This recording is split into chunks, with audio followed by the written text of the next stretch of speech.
great speakers the last 3 days. And today we, as we would say in Germany, we put the point on the E, like we are going even further, and we are going to discuss an incredibly important issue, storytelling and activism. As you might know, 2 days ago, we had a hub in India, which went incredible, with a feminist Indian news organization who co-curated the day and joined us with speakers live from New Delhi. We are going to do the same, and hopefully the technique works out. You know, technique is always like across continents, a bit tricky, with the fantastic Ladima Foundation. And I mean, Ladima, the head of the Ladima Foundation, is such an incredibly amazing woman, and I just shortly want to say hi and thank you to them. I think we should see them on the screen in a second. Yeah, there, you see.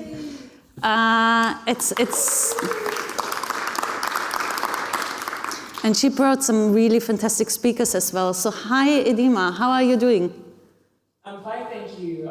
Thank you so much, Anna, for inviting us to this amazing forum. And we're really proud to be here, and we're, really looking forward, to having these amazing conversations. We are going to start in a moment with the panel. Before I talk to Uma Mishra, the campaigner of al-Hathloul, for 10 minutes to kind of set the ground. But then on the first panel, we already welcome the first speaker, also from Nigeria, Adesua Okusun. So I'm looking forward to our discussion in a moment. Sing here. Wonderful. So now I'm going to sit down and start the day with a 10 minutes intro conversation with the fantastic Uma Mishra, who accompanied the festival for quite a long time because she all coordinated everything around our honorary patron, al-Hathloul, and she's also her campaigner. So welcome, Uma. Thank you so much for joining us.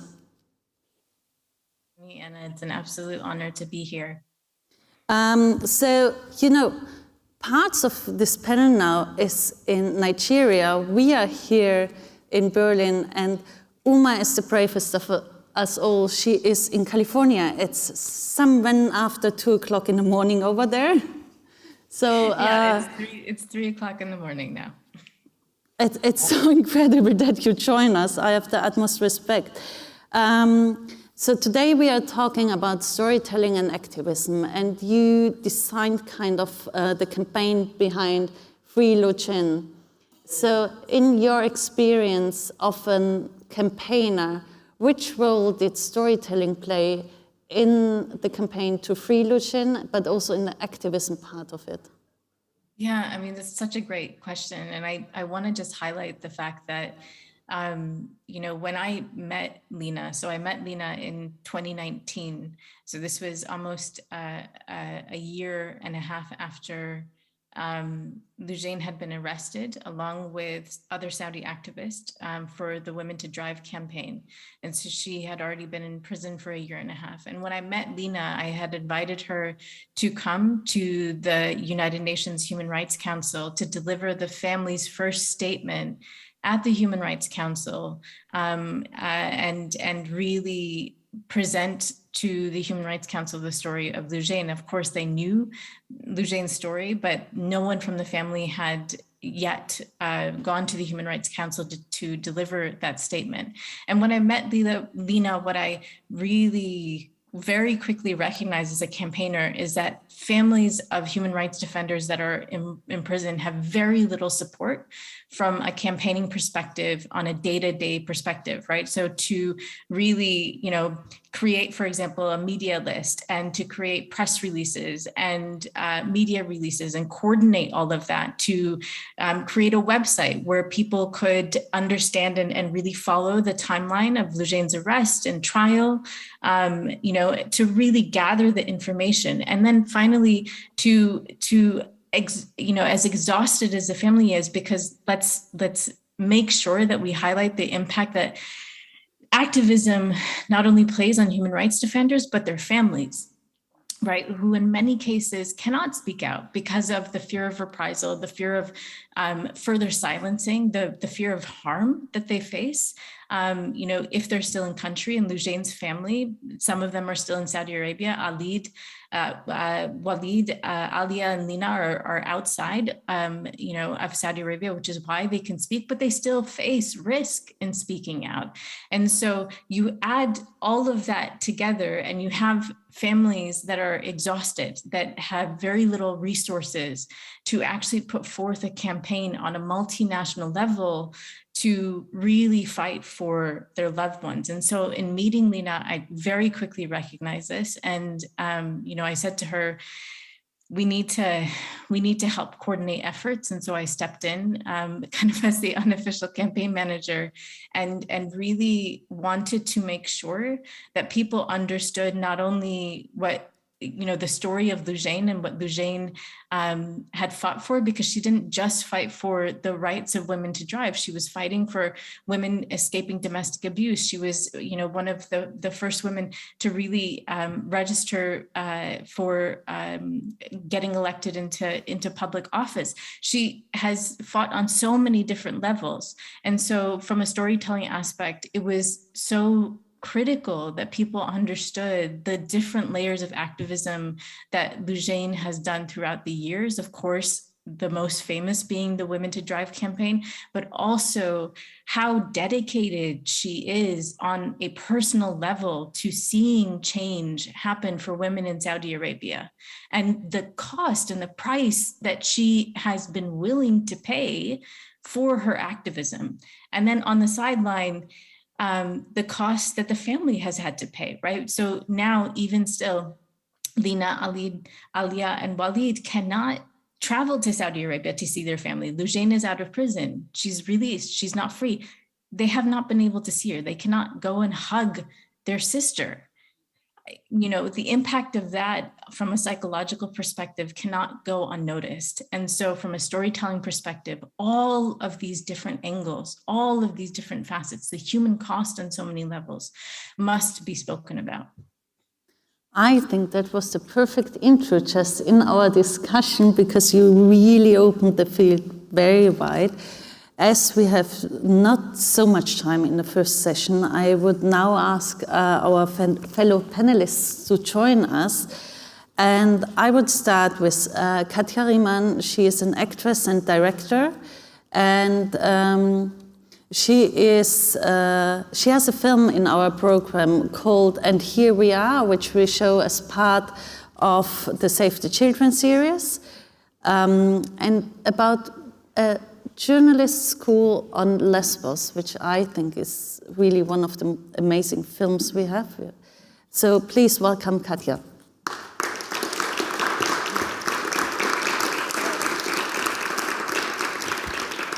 Hi, where do you want me to sit? Over there? Choose, yeah. All right. Hi, girls. I don't know if you can see me. Yeah. Where shall I wave to? Hi. So my next guest is Markus Beeko, General Secretary of Amnesty International Germany. Amnesty I don't need to introduce. I think why they are here on this panel explains itself.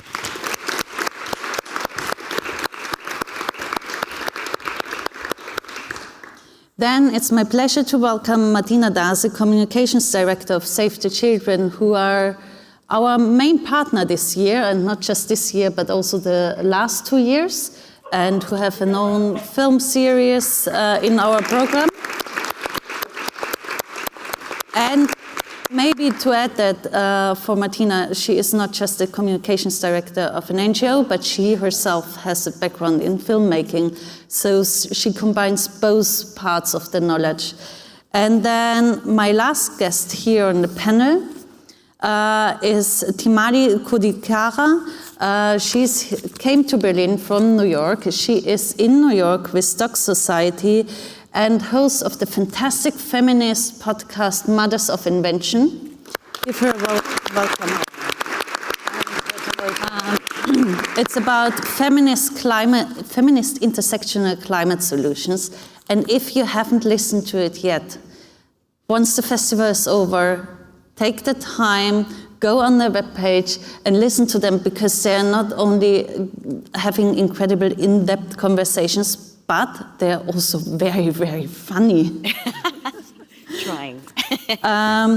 And my last guest is from our hub in Nigeria, Adesua Okusum. I hope I say that approximately right. She is a fantastic film director who creates impact through provocation, and we are going to talk with her about the role of pushing boundaries. So thank you very much for all of you. I think it's...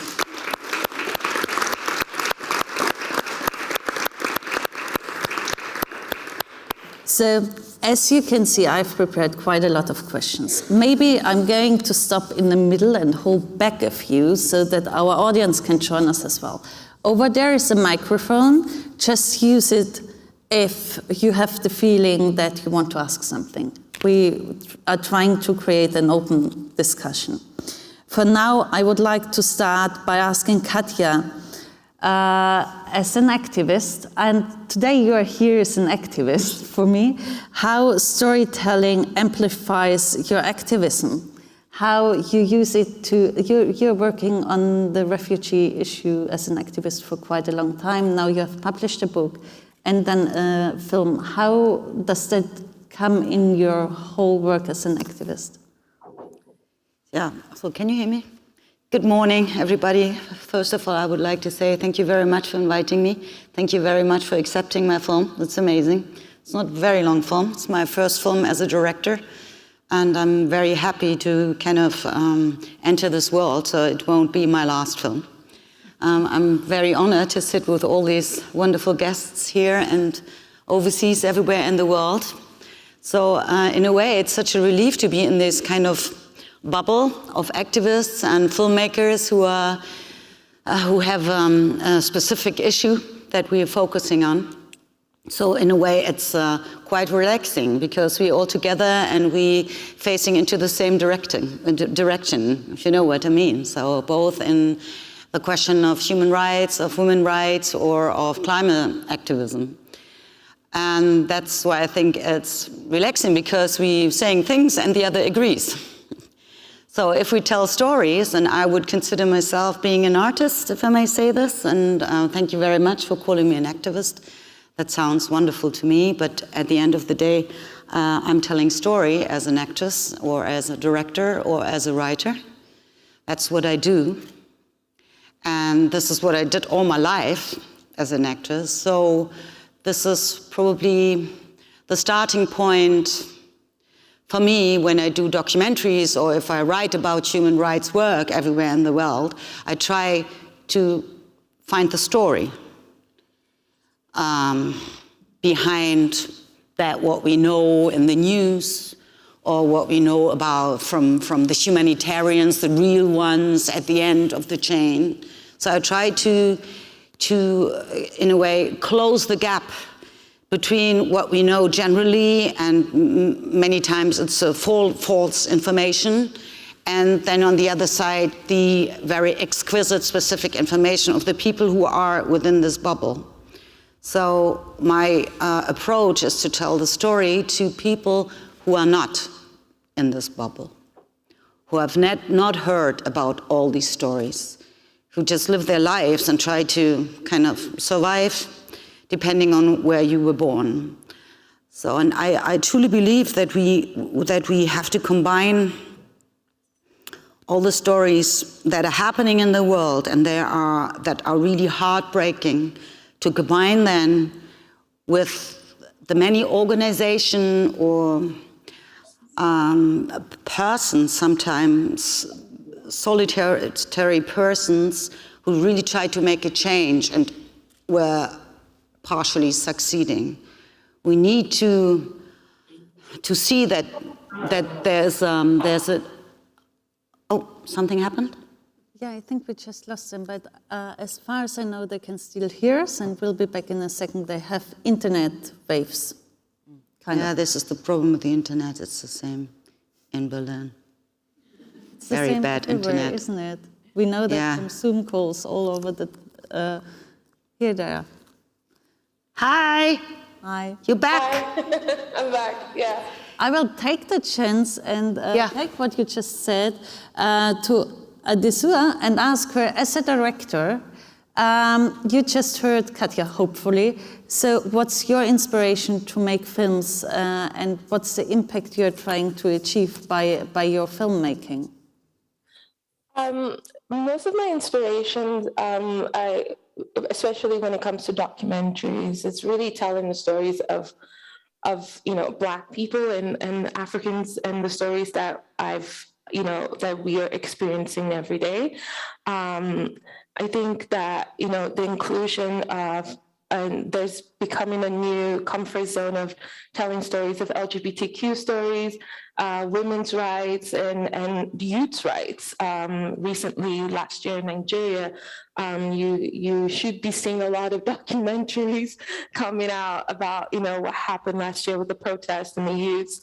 I think now a lot of directors and creatives like myself are having the freedom to express ourselves through our storytelling and not be afraid to seek out those questionable stories, communities that everyone is either ignoring or trying to sugarcoat their experiences in Africa, and that is where I mostly get my motivations with, like, the kind of stories I want to tell and the types of characters I'm interested in. Thank you so much. I couldn't. I think it's so important to proceed this way of storytelling. Now, Martina, you are a storyteller yourself, but you also work for a children's rights organization that uses storytelling, but also works with the works of storytellers like Katja, as you're presenting her film, or also like Adesua. I don't think you have collaborated yet, but you use those stories who are out there. So can you tell us a bit on why that's important for an NGO to include this kind of storytelling? Thank you, Anna, and hello, everybody, either in the panel or remotely. And yeah, I mean, I believe that storytelling is the most used word on this festival, and rightly so. And I think this word deserves another look, because I feel that storytelling is not telling a meaningful story. I think storytelling is the art of telling meaningful stories in a way that they get under your skin. And for that, I think we still have more potential for being courageous and to get rid of telling a similar story again and again with always similar means. And I heard Wim Wenders and also Josephine Schmidt from the New Humanitarian talking about compassion fatigue. I don't think that we in our humanitarian and advocacy sector have to deal with compassion fatigue. I think people are still compassionate, very much so. But I think people are a bit tired of our way of telling stories. And therefore, let me give you one example. The most successful storytelling product of Save the Children ever was a viral video that we produced with an advertising agency. And it was not one case study. It was dealing with the Syrian war, but it transferred the Syrian war to London. So we saw a girl, 9 years old, celebrating her birthday, and all of a sudden a civil war broke out. And it interrupted her whole existence and that of her family. And so this simple skill of changing perspective was shocking. And it included video shocks and audio shocks. And within, I think, 5 days, we had 21 million clicks on YouTube. And what I think is that, as Katja said, we need to get out of the bubble. We need to reach out to a broader audience. And therefore, I think we need to be courageous and work with suspense, with surprise, with shock, with mystery, with all those skills that advertising agencies, blockbuster directors, and everybody else is working with. And so, yeah, I think we have more potential than we use right now. I couldn't agree more. I think that a really good documentary can be everything from a love stories with thrillers to like a just really amazing movie, but also informing us. I would like to ask a tiny thought on Timali, because the way that what Mothers of Invention is doing is exactly, for me, trying that, like breaking up the narrative, also through humor. So in your case, could you give us like a short insight, in a nutshell, how humor is playing a part in your work? Yeah, it's totally counter to the narratives that we talk about in terms of climate change and climate justice. And so it's upsetting this sort of standard narratives that we're hearing around it. And that tends to be what is powerful, is countering the kind of bog standard narrative with a completely different perspective altogether. And you know, we do that quite a lot. You know, around one theme, we'll speak to someone from the global north and the global south to talk around the exact same issue, so we can see how they're dealing with the same issues from different perspectives. Everything is about trying to get people to relate in new and different ways. But humor specifically, it allows us to bring new people, new audiences to subjects where they are usually terrified. You know, either they don't know anything about climate change or they're absolutely terrified. And this way, we welcome people in and they find an access point that they don't usually find elsewhere. I think I said that in somewhat of a succinct way. I think that was very beautiful in a nutshell. We were talking about a lot about emotions in YouTube. We're talking. So I wanted to ask Uma, in your campaign, in your work as a campaigner, but in particular to free Lucian, which role played emotions, and how much do you need to use emotions and emotionalize the issue, but where's also the like kind of border where you think it's overstepping, it could be too much? Is there like, does one have to be careful how much emotion you would put in a campaign? Oof, this is such a good and very difficult question, Anna. You know, specifically speaking, working with human rights defenders, it is always so incredibly tricky on how you are portraying their stories. And I think it's important to remember, Lucian has a voice. You know, women and human rights defenders that are in prison, political prisoners, they have a voice, but their voice literally has been silenced. So as a campaigner, as an activist, as the campaign manager, it's my job and my responsibility to ensure, one, that I'm not co-opting her voice. I'm not trying to falsify how she would portray herself, but that I'm also taking care in ensuring that everything that we're representing, everything that we're putting out is essentially, you know, how she would want it, which is impossible sometimes to do because she was in prison for 1,001 days. We couldn't communicate with her. Her family couldn't communicate with her, you know, throughout a majority of that time period. So how do you ensure that you tell the story using the emotion that's needed, and also still fight for someone's freedom on that level?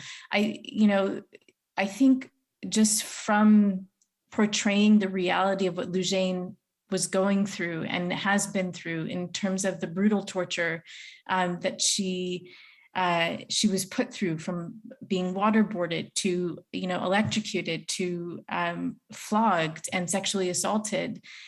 People really sunk into and understood and were able to understand the literal price that she paid, the sacrifice that she made in order to continue fighting. And let's remember that, Lujain, and it's interesting in my working with Lina and working with the family, I came to know Lujain very differently, right? I would watch some of her old videos. She's hilarious. She's so funny, but we don't really see that side of her because the story of what she was going through when she was in prison and our work to fight for her freedom, we couldn't really highlight all of that, right? Because for us, it was so critical that people knew the importance of her work, that people knew the sacrifice that she was really putting forth. And I think additionally, if you look at the emotions of the family, they too couldn't show everything that they were experiencing. And they were experiencing a tremendous amount,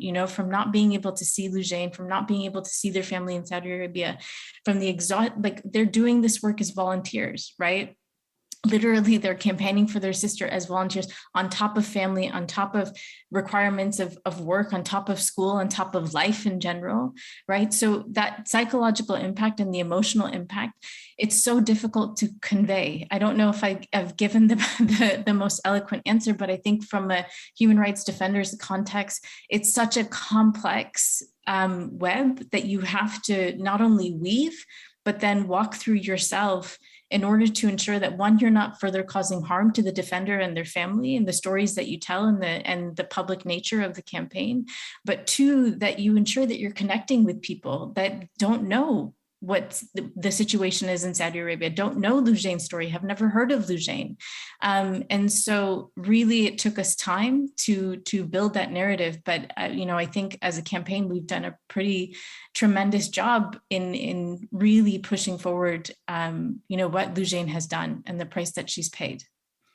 I have to mention it at this point that the campaign you did worldwide, and I saw people nodding on the panel, was just outstanding, and you created the impact. And one of your supporters was Amnesty International, and yes. What you're doing, Markus, as Amnesty is that's the core of your work, creating campaigns to support human rights defenders, isn't it? Most important part of your work. So I was wondering, you were listening now to all this input. From an Amnesty perspective, would you agree all on it? And as you're supporting so many different characters, how do you put everyone in the spotlight? How do you manage? Because you do that as an organization. But I think I could imagine it can be really challenging. Yeah, I think we are all aware that there are so many stories to be told out there and so many voices to be heard. And I think we've heard different aspects of all of that. First of all, I think that we had a film festival, and I think artists, directors, filmmakers, but all other artists who have been engaged in activism and giving other people and telling stories about what the world is and what it could be and what it should be. I think they've been very supportive and helpful, and we are very happy that so many have engaged over the last years, because they've made it possible to tell stories which else people wouldn't have been able to relate to tell stories about the unspeakable, but also about the unimaginable things which are so often so hard for even those who've experienced the story to tell, but even for others like that. So I think that's an important point, why beside communication storytelling, activism storytelling, why filmmaking, why artists, why different arts are so important, because they enlarge our toolbox and tell very different angles. I think from an Amnesty perspective, looking back we celebrated 60 years of Amnesty this year, and when coming here, I thought, now has it changed? And now Amnesty was founded by the notion of this British lawyer who said, okay, the world's at a mess, but it's just if people would know. The first line in this newspaper article, with which he opened that appeal for amnesty, and amnesty was founded, says, you open your newspaper any day of the week, and you read a report about someone, somewhere, being imprisoned, tortured, or executed because of his religion or his thoughts. So already there, that was a daily report. But what he tried to add was context and tell the story and give a voice to them. So he was aware that you needed to make a change.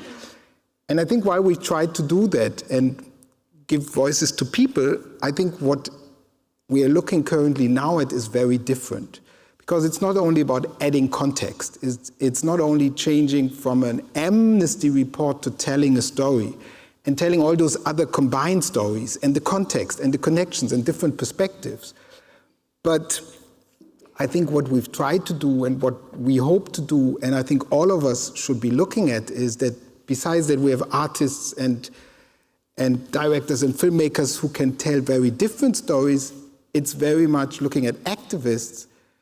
It's very much about how do we join in being part of the story. So while we've moved on from telling stories about human rights violations and those who were affected, moving on to tell the story of activists and that change is possible and give hope, it was also very much about opening the stories up and asking people to join and motivate people to join and have a joint story with those who are somewhere else.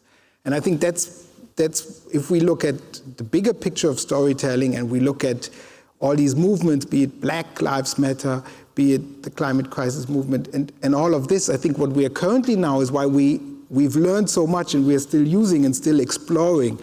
It has very much changed about developing from all these stories, joint narratives, and writing, not only telling stories, but writing joint stories with a look ahead.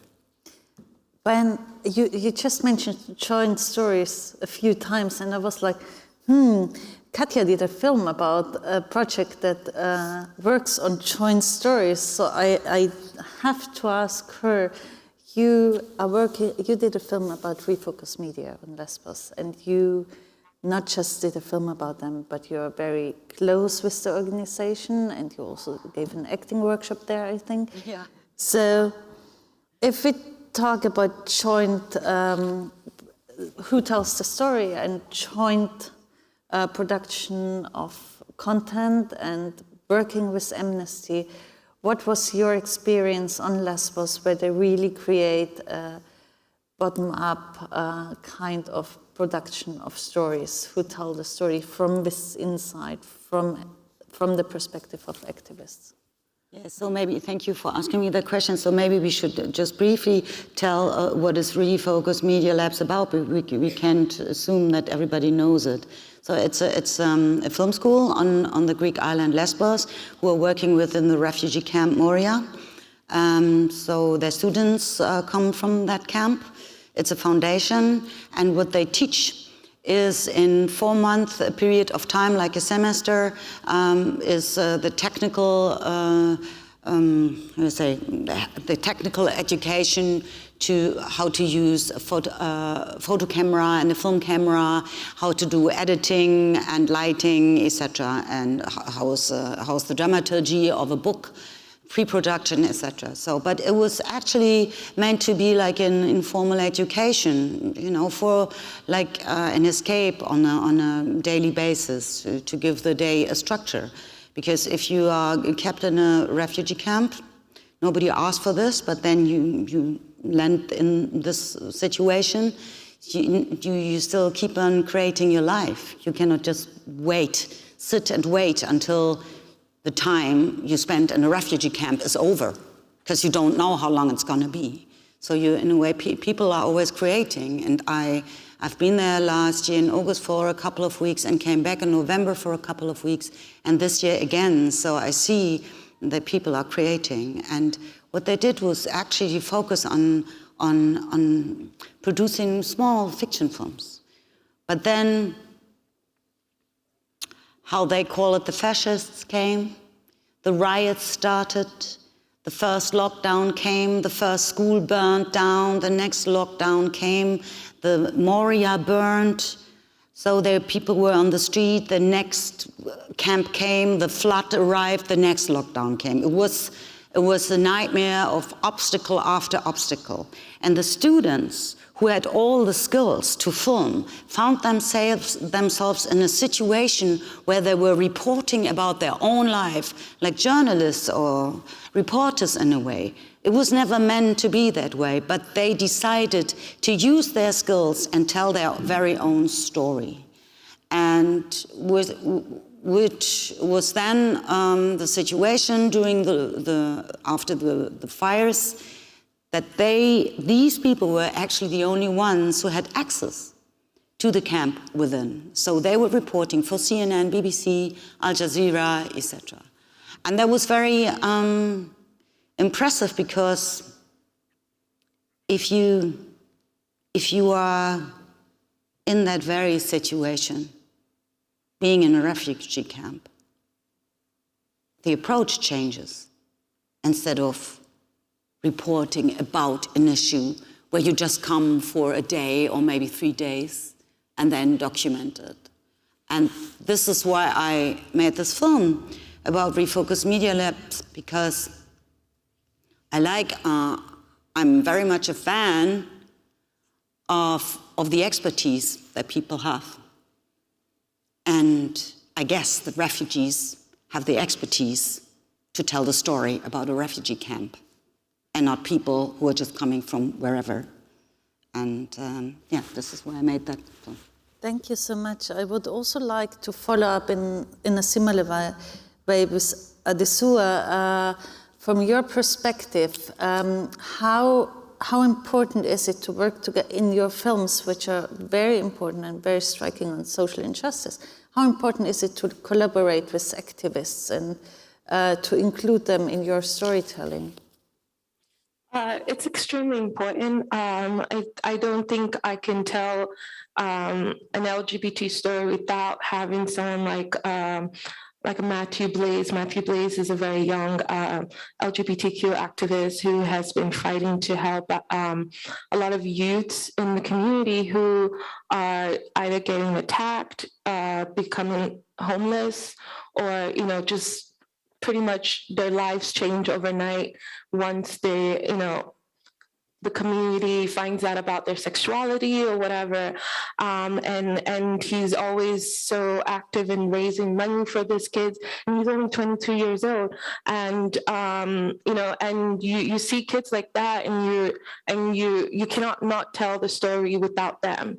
You can't not include them and work with them and say, okay, I know, you have a social platform, but there's a way to take this to the attention of documenting your story, documenting your experiences and the experiences of your peers and what you guys are going through in Nigeria. And because an example would be a particular show on Netflix came and shot a scene in Nigeria about the same LGBTQ community, and it showed two men having fun and making out in a nightclub, which is very unrealistic in the community that is sugarcoating their stories. So it's kind of like the more of us, the more filmmakers who are working with all these activists, whether it's with women's rights, everything, you need to include them in the story, in the development process of the project, in order to be authentic with and be true to their story, and to highlight whether the good and the bad and everything else. For me, I think my narration within the community was that there is a light at the end of the tunnel with my story from Abidjan, with the Ivorian government allowing LGBTQ youths to have the freedom to live and to love and to do what is normal, and it's seen as over here as me promoting an agenda, but it's not. It's just me adding to the narrative of what this people are experiencing. So without their involvement, without their help with my research, I don't think I would even be able to have, you know, a story to tell. So yeah.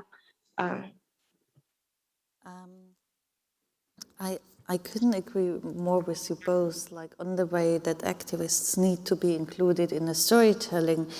Now, Martina, you're working as a children's rights organization. I can imagine it's a bit more complicated there. On the one hand, you have your youth ambassadors. On the other hand, I can imagine that you have to be very careful in which stories you tell, who gives consent on it, and where you put emotion and where you emotionalize it.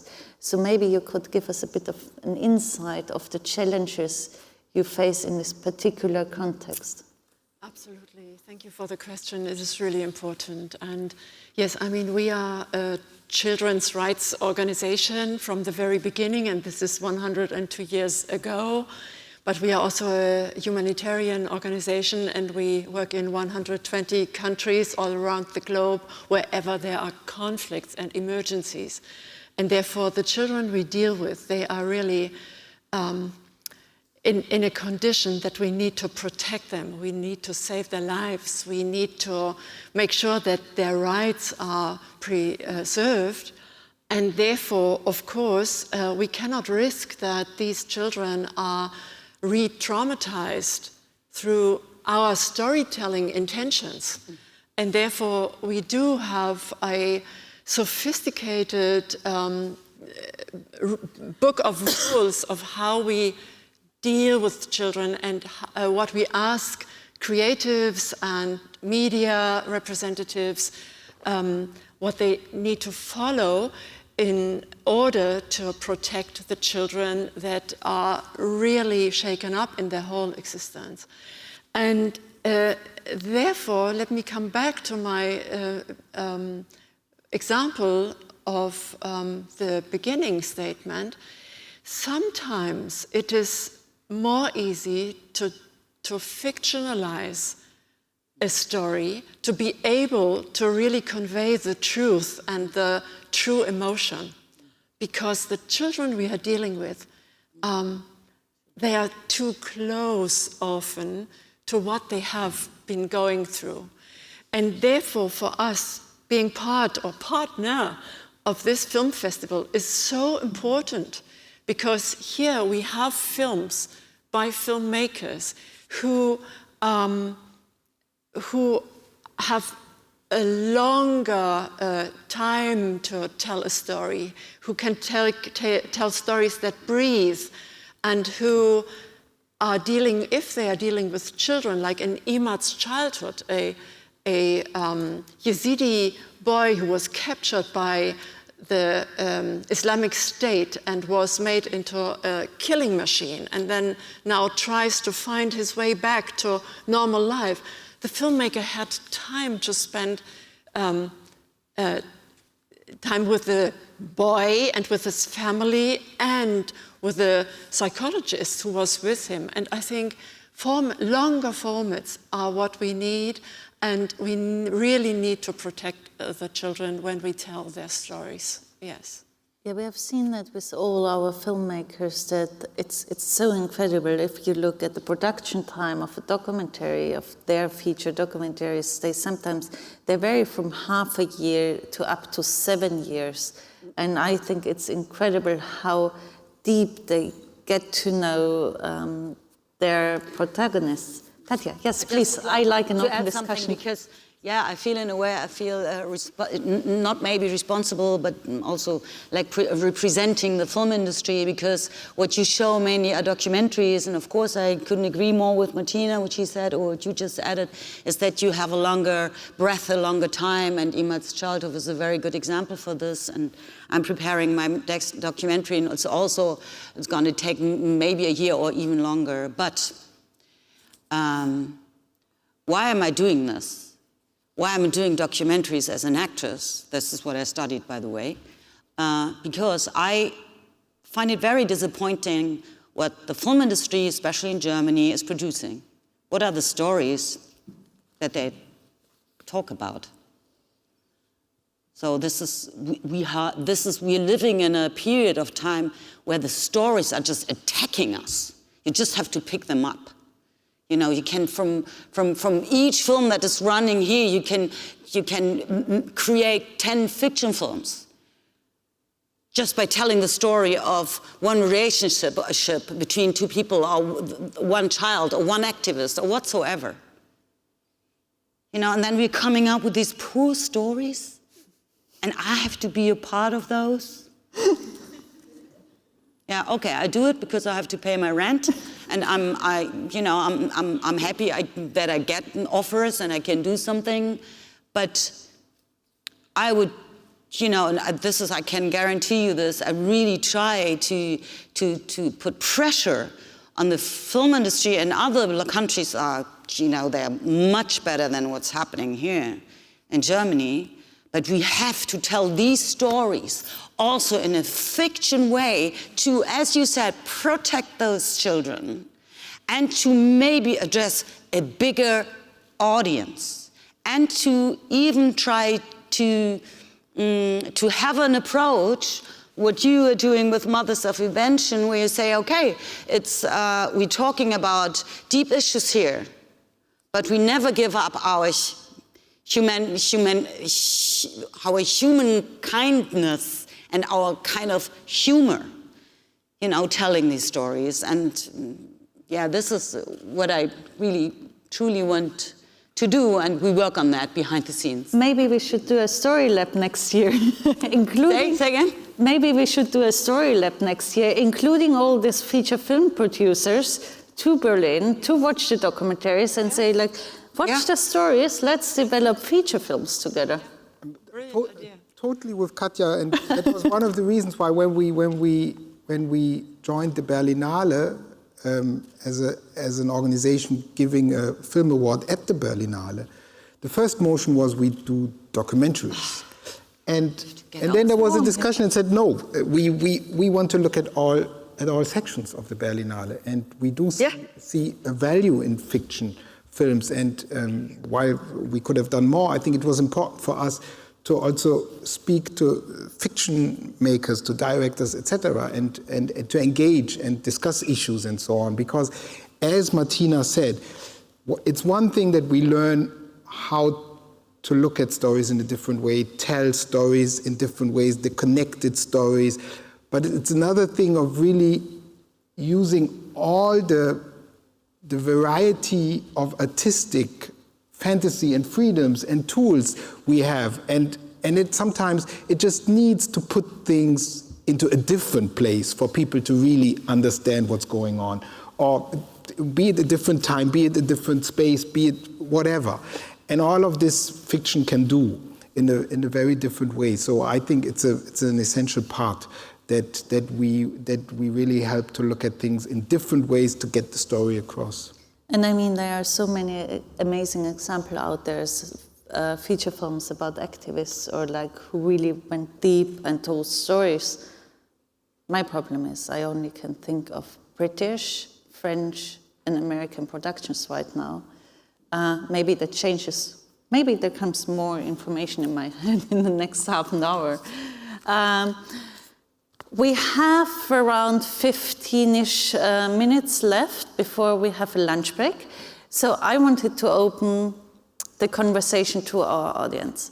So as I said at the beginning, don't feel the pressure. I do have many more questions, but the microphone is there. And I mean, how often do you have the opportunity to ask such an amazing panel questions? I don't think that often. That's why I'm doing a film festival, to have the opportunity.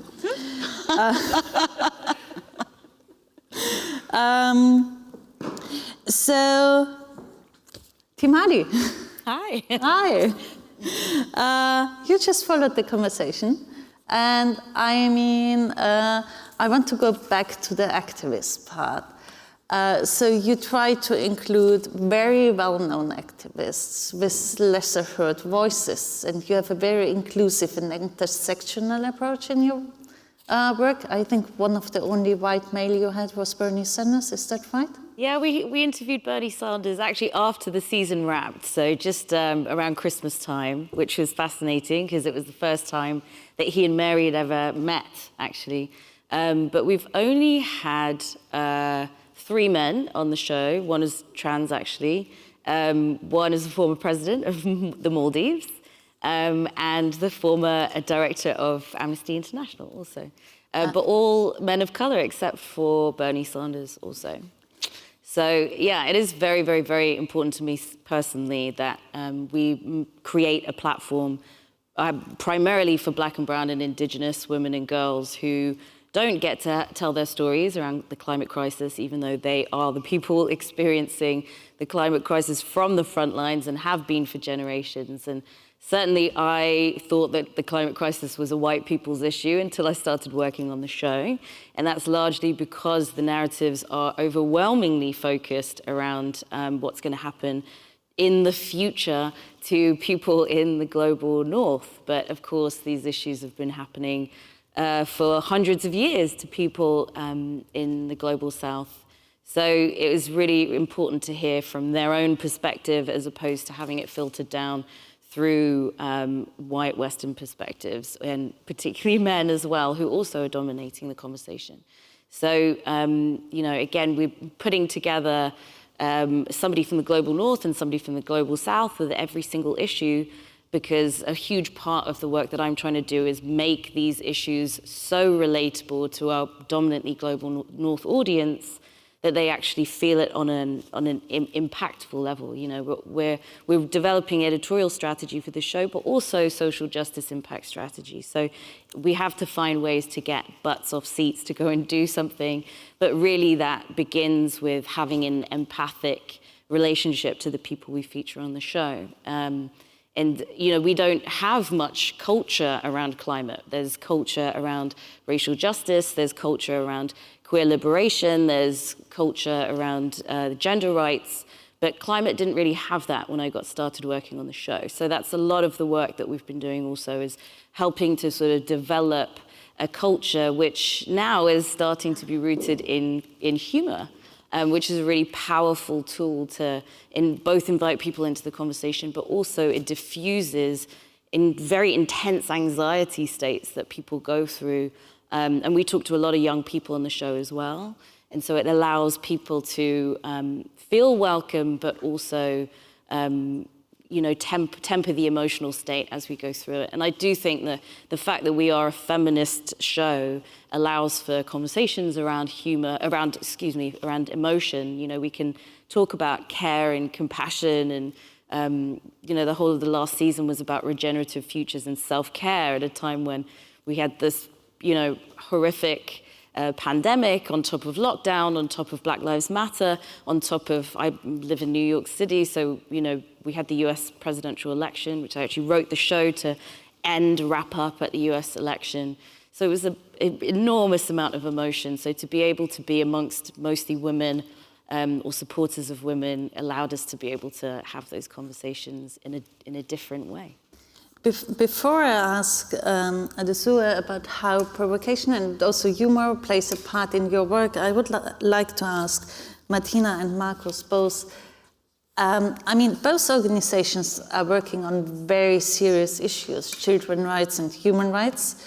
I mean, that's, you can't get pretty much more serious, but in your work, do you use humor, and can you even use humor, and does it play, so is there an approach to include it in your communication, or is that just off limits because it doesn't fit what you are doing in that way?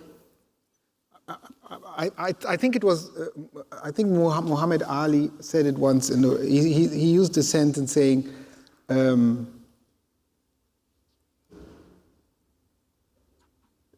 my way of joking is to tell the truth. That's the biggest joke of all. I mean, I'm really interested to hear from Martina. I think we've struggled with humor and irony, both. We've had comedians who've engaged, for instance, on Myanmar and other issues from civil society, and they show that it's possible. Trevor Noah showed it. I think, yeah, Trevor Noah was the first one who made so I think about jokes about British colonialism. So I really think funny. I think it's not so much about whether you do it on a daily basis. So I think it's very much about who does it.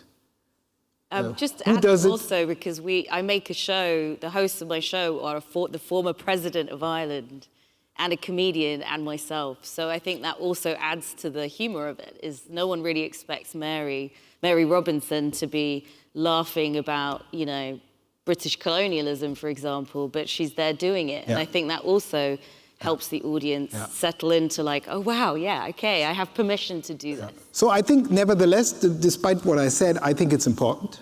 I think it's important to test it, to use it. I think it's connected to hope.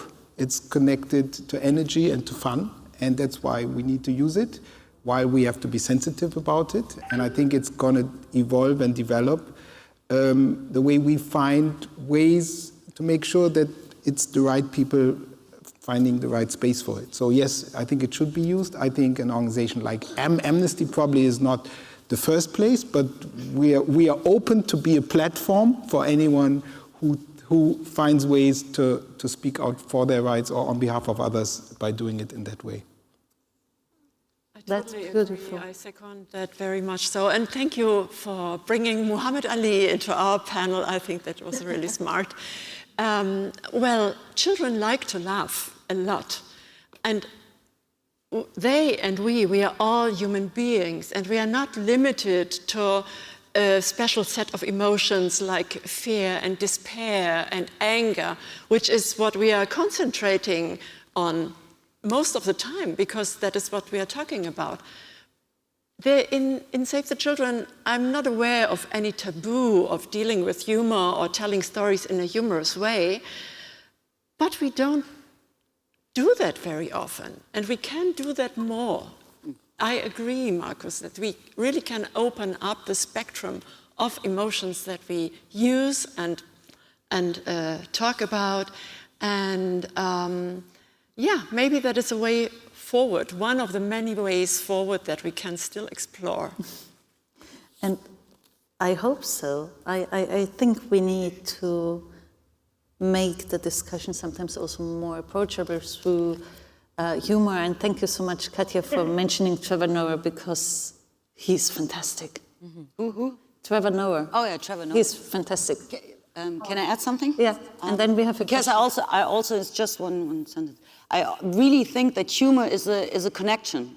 You can connect through humor even if you don't speak that language of that person that you are talking to, and so I wrote about that in my book. So I've been in places where really there was no chance to communicate with that very language, but nevertheless, humor is a connection, and you find good people everywhere in the world who share the same humor, and then you are alike. Then you have something in common, you know, and then in a way, for that very moment, fear and prejudices just vanish.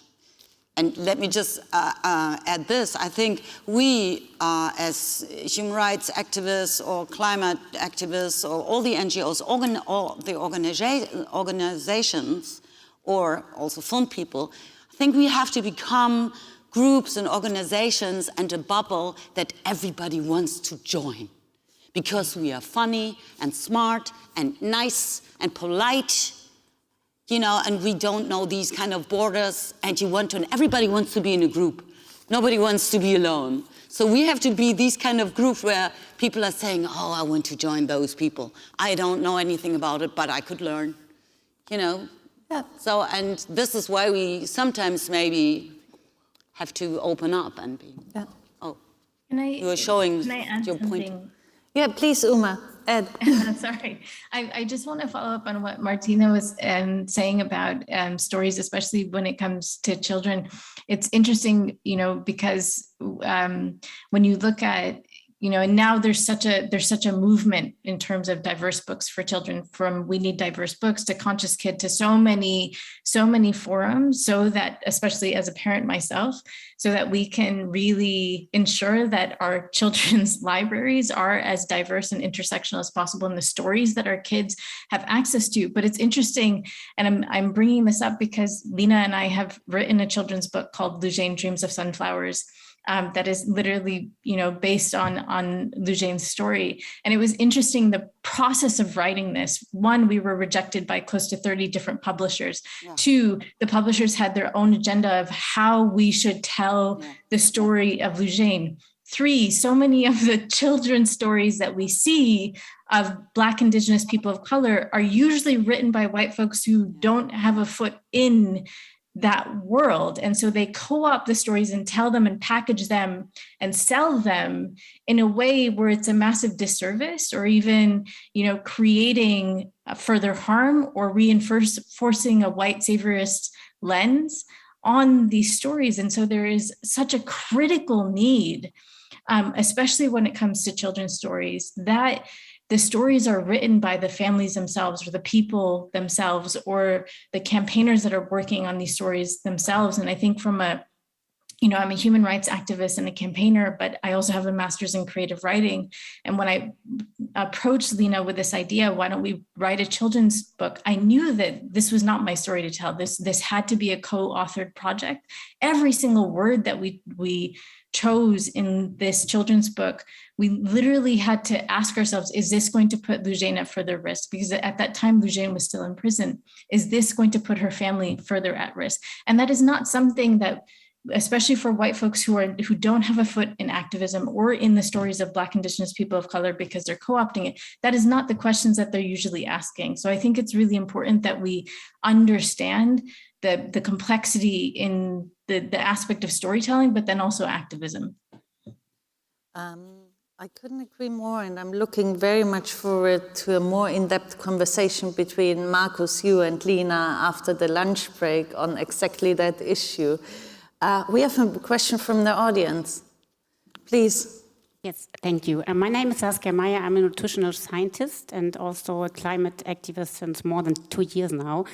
And I need to get my, all the things in my head together right now, because I'm really nervous, because I'm so excited to be here and I have so many feelings inside of me right now. It's so amazing. So please don't get me wrong. I try to find the right words, but you made up now the conversation about the humor, and what I try to do is to transport how fun it could be to be an activist, and that you are not losing something when you go on the streets or when you do projects, that instead of gaining something, because you get so much back, and people are really afraid of losing things. And when you have all these sad stories, I think a lot of people are just filled up with all those sad stories, and they just want to look away because we don't want to see bad things. This is how we are.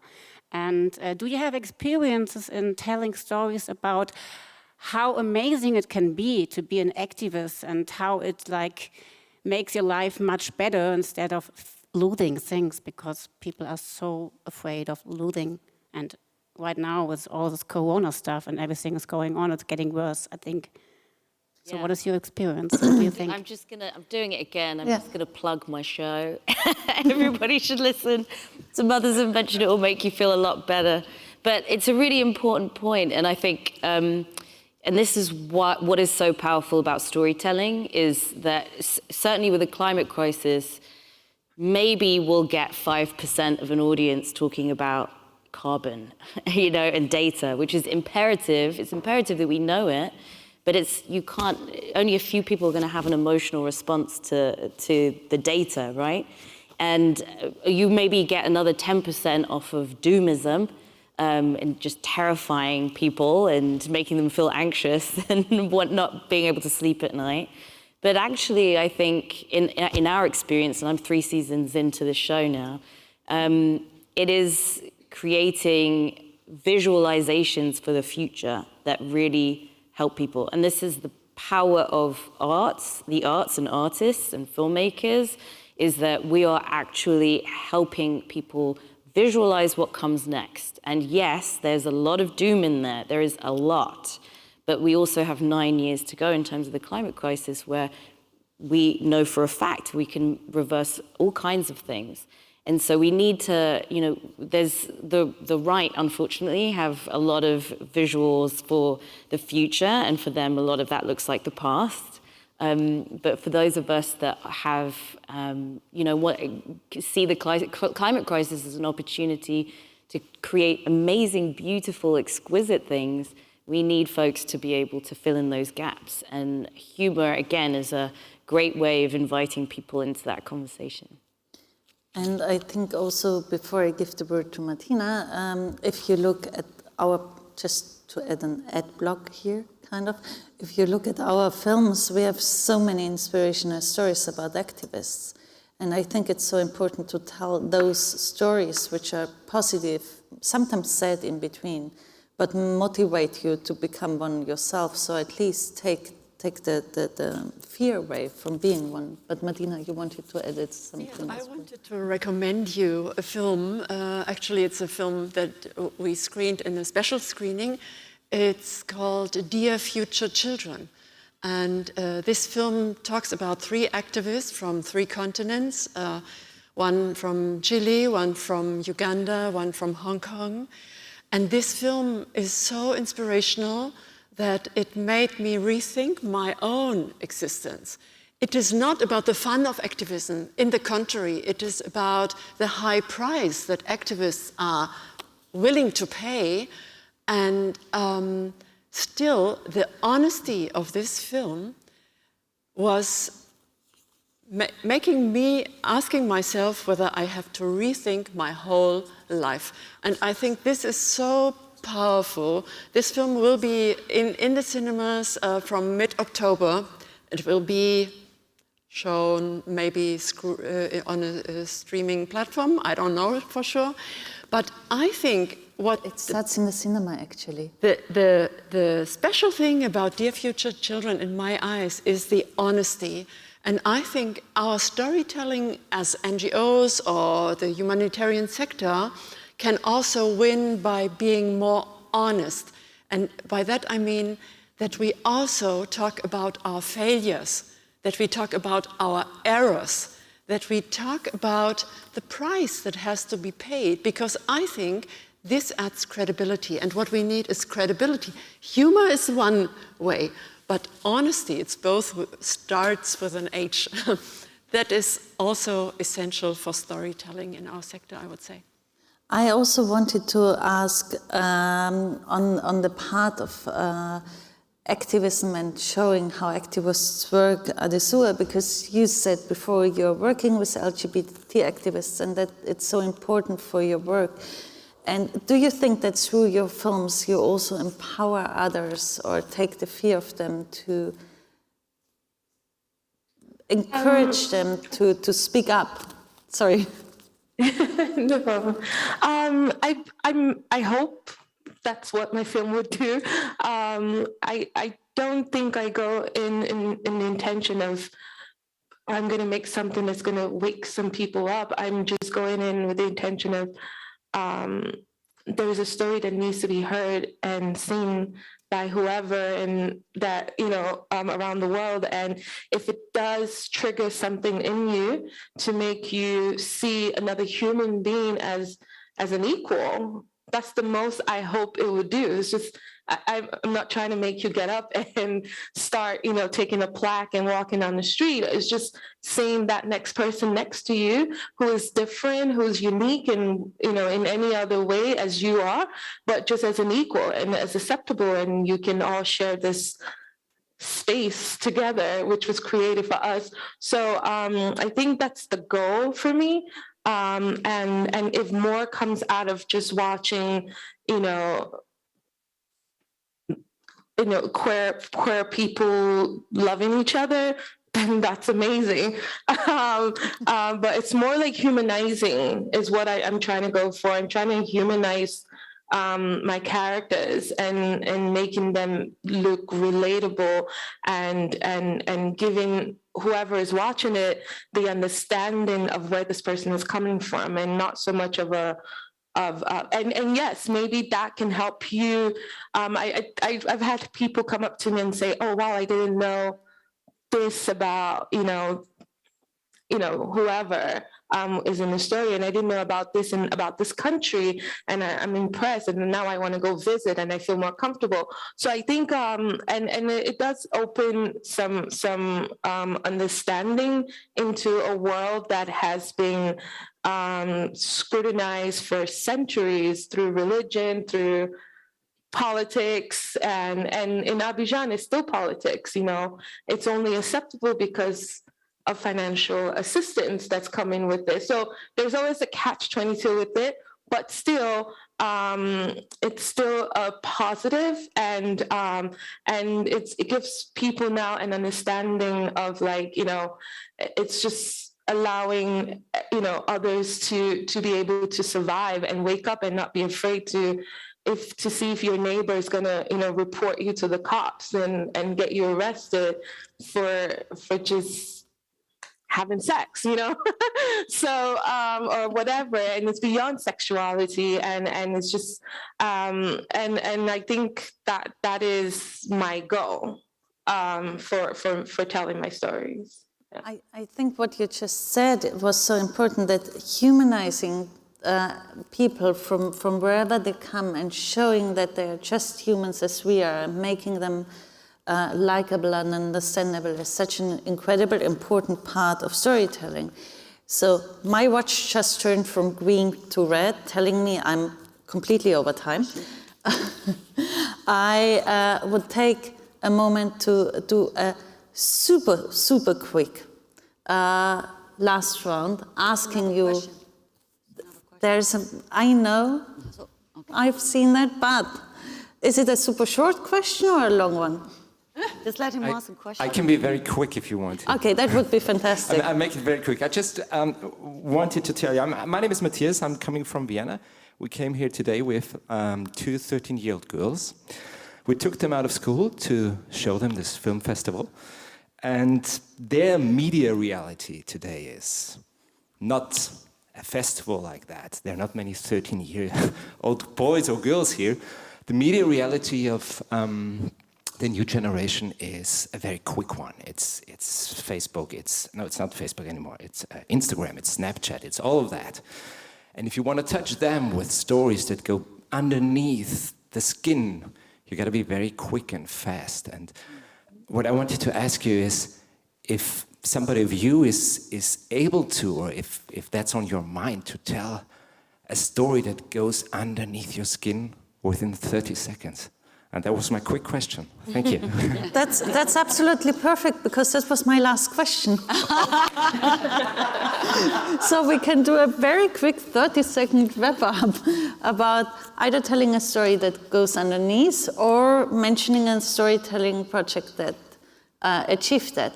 I would start with Uma, who is, I think, the furthest distance from us, like in kilometers.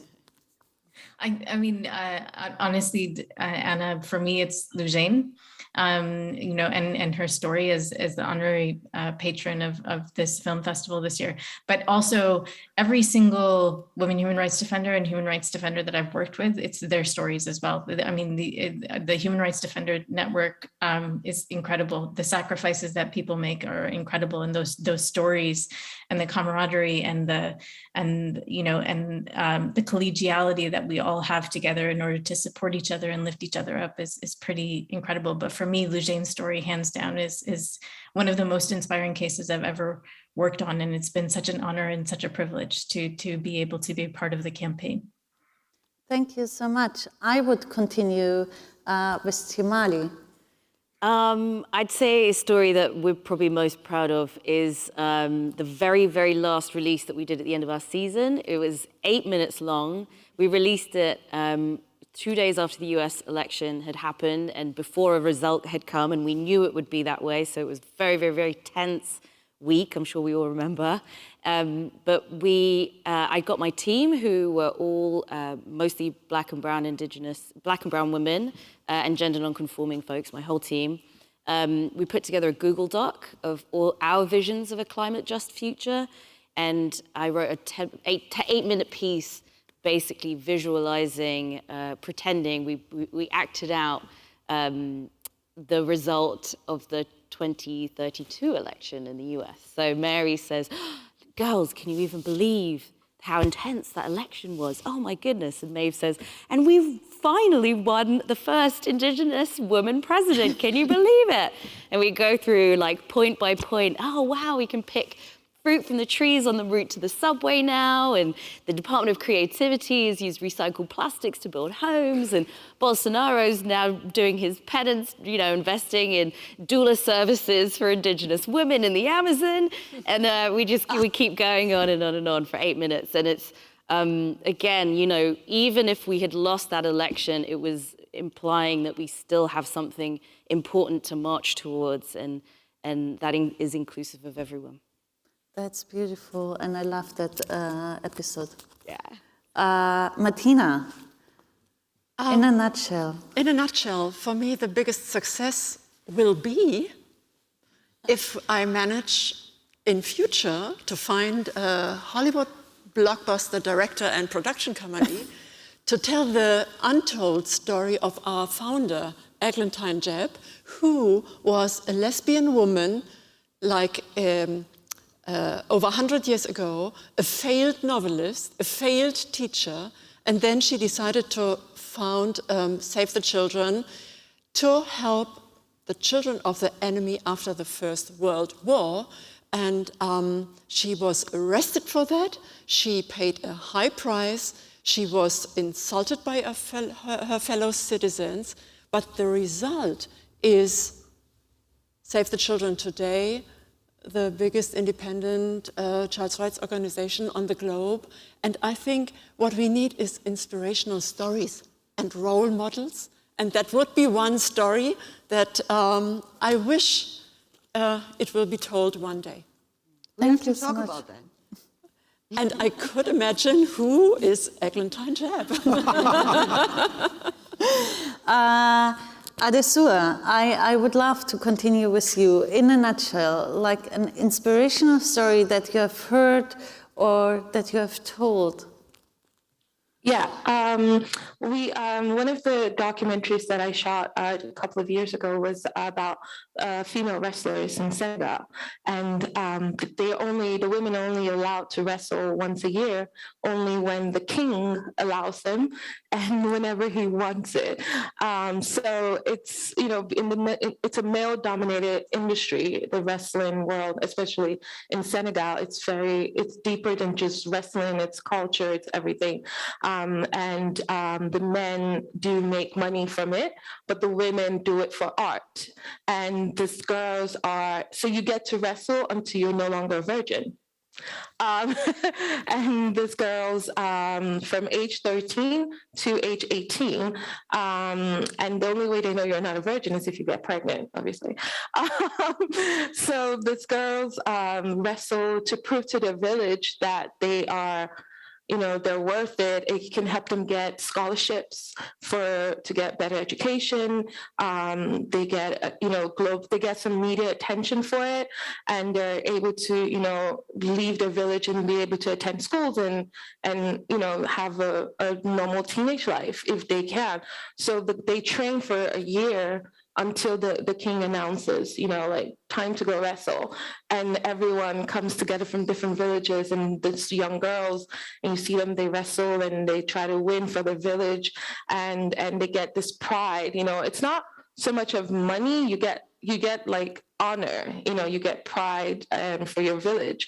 But I think it's just beautiful that the women are willing to participate for the artistic part of it instead of just for the financial needs of it, even though they do need it. So yeah, that was the story that I had. That sounds very fascinating and beautiful. Markus.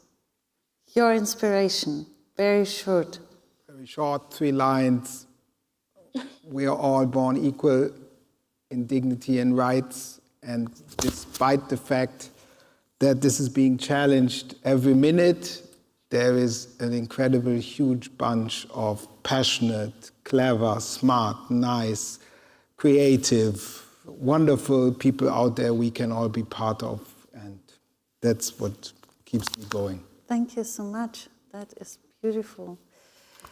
So what was the question? The question, I don't know, was it the same question to everyone? more or less. We changed it. Can you ask me the question again, please? An inspirational story. An inspirational story. That was the question in 30 seconds. So I think something you heard and inspired. Okay. And so inspired you. Inspiration. As an artist, I can say I can get inspiration from everything and everyone and everywhere.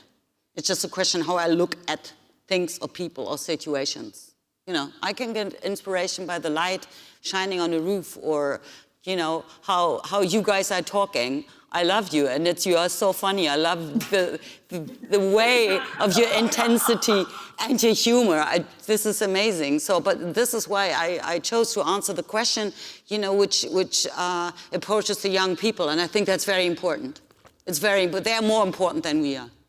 The teenagers are more important, and what I can see right now everywhere in the world is that they are like truly born activists. They kind of force their parents to stop eating meat, to stop taking the planes, you know. So they are probably the only ones who can tell those parents to stop that shit.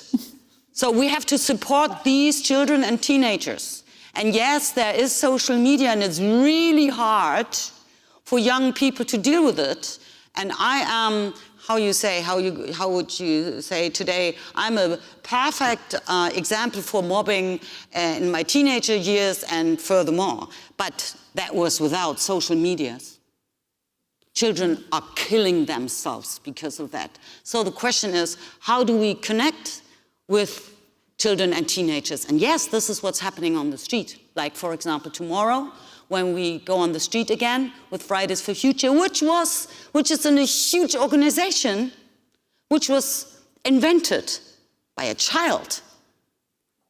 So, and we really, if we love our children, we have to stand and march with them side by side. And I think they're all so smart with their fucking phones. They can do, so this is the last inspirational story, you know, to refer again to Refocus Media Labs, which is my film about, how do they start making fiction films? They do 1-minute pieces. 1 minute is the length of an Insta video. So this is how they start. And what did these people, these very young people coming mainly from Afghanistan, you know, as I said, oh, we don't want to talk about stories which are related to migration or refugees. So they made, for example, a 1-minute film about the impact of social media on teenagers. And this is very global. You know, you don't necessarily have to be in a refugee camp to make a story about it. You know, also people in New York or UK or wherever in Berlin, you know, they are facing this issue. And I find that very inspirational. Thank you very much. Absolutely. I was talking fast. I think you noticed. So, I have to say thank you to an amazing panel. It was wonderful talking to you all. It was a delight starting the day like that. I also have to say thank you to the whole technical crew, whom we just stole a big part of the lunch break. Thank you for having so much patience with us. And then I would like to invite everyone in the room to have lunch with us outside. Everybody online, be back here at 2:15 p.m. Berlin time. We will continue. We will see Uma back. We will see Markus back. And we will have Lina here. And Uma, she must sleep. It's 3 o'clock. She said she's in a time of jet lag. Oh, okay. But we have, like, I'm so happy that you joined this way. So thank you so much, and see you back in 3/4 of an hour, on and offline. Thank you, bye-bye.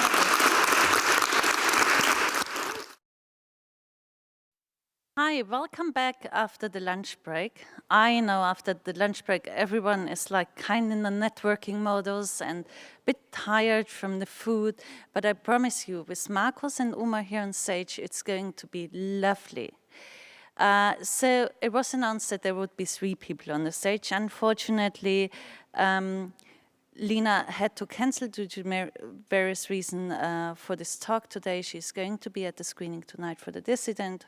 Hopefully it will work out. But those 2 are campaign experts, so I'm really looking forward to that conversation and hope I will learn quite a lot from it. I hope you too do. After this conversation, directly, there will be the pitch of the film The Sharp Edge of Peace, which is currently in production and is about 5 female peace negotiators from Afghanistan. So I think it's a very amazing project, and you should all actively engage and support them with all your knowledge and your network that you have, because this room is so wonderfully filled with so many amazing people that please share that later with our pitch. And for now, I give the word to Markus and Uma, and I am looking forward to a fantastic conversation. Thank you so much. Thank you, Anna. And hello again to all of you, be it on the internet or be it here at the Human Rights Film Festival in Berlin. It's great to be here again, and even if Lina cannot be here now, I'm looking forward to the discussion with Uma Mishra, who is in California at this point in the middle of the night and holding out after a panel discussion which we had 1.5 hours ago. And so thank you for making it possible and being here with us. Absolutely. Thank you so much, Markus.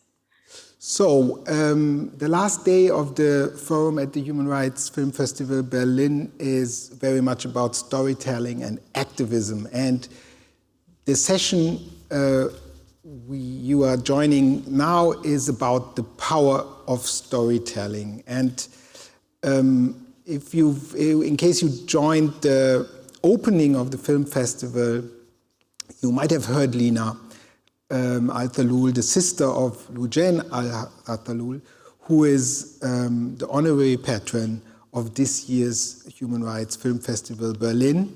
She's also a Saudi Arabian women human rights activist, and it's about her work and the campaign for her release that I have the privilege now to speak with Uma Mishra, who is a global social justice and women rights activist.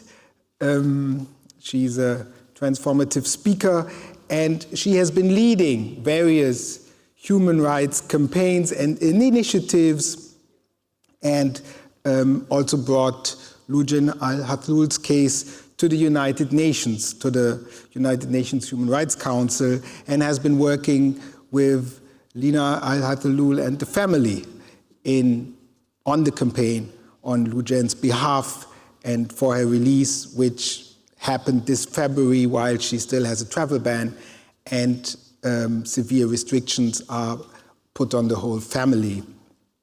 So when we had the panel discussion at lunchtime, you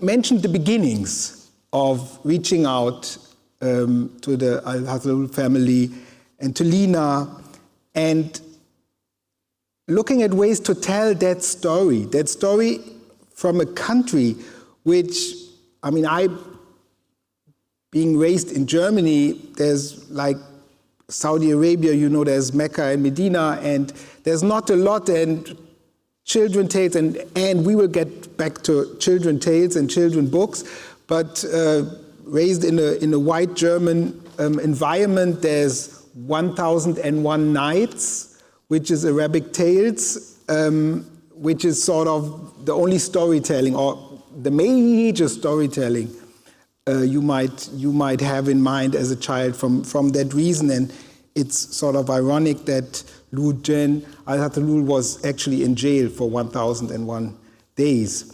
But Saudi Arabia, and I'm saying this because Saudi Arabia is a place which has fundamentally and systematically violated human rights, but specifically women's human rights over centuries, not over decades for sure, centuries and in a different stage, but the state of Saudi Arabia in its current state is installed since 1932.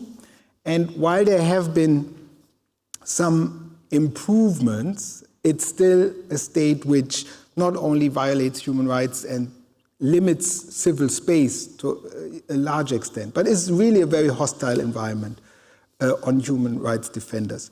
So how did you get together with Lina and her family on working for Lujain? First of all, thank you so much for setting literally the stage, Markus, on the situation and the closed civic space. Saudi Arabia has been rated as having a closed civic space, which means that activists and human rights defenders literally cannot, do their work without facing heavy reprisal and silencing and oppression. I am the former executive director of Women's March Global, and when the Saudi activists were arrested in May of 2018. So this was just about 2 months before Mohammed bin Salman announced that the driving ban would be lifted. The driving ban was lifted in July of 2018. And in May of 2018, there were a number of Saudi women's rights activists that were arrested illegally and put in prison.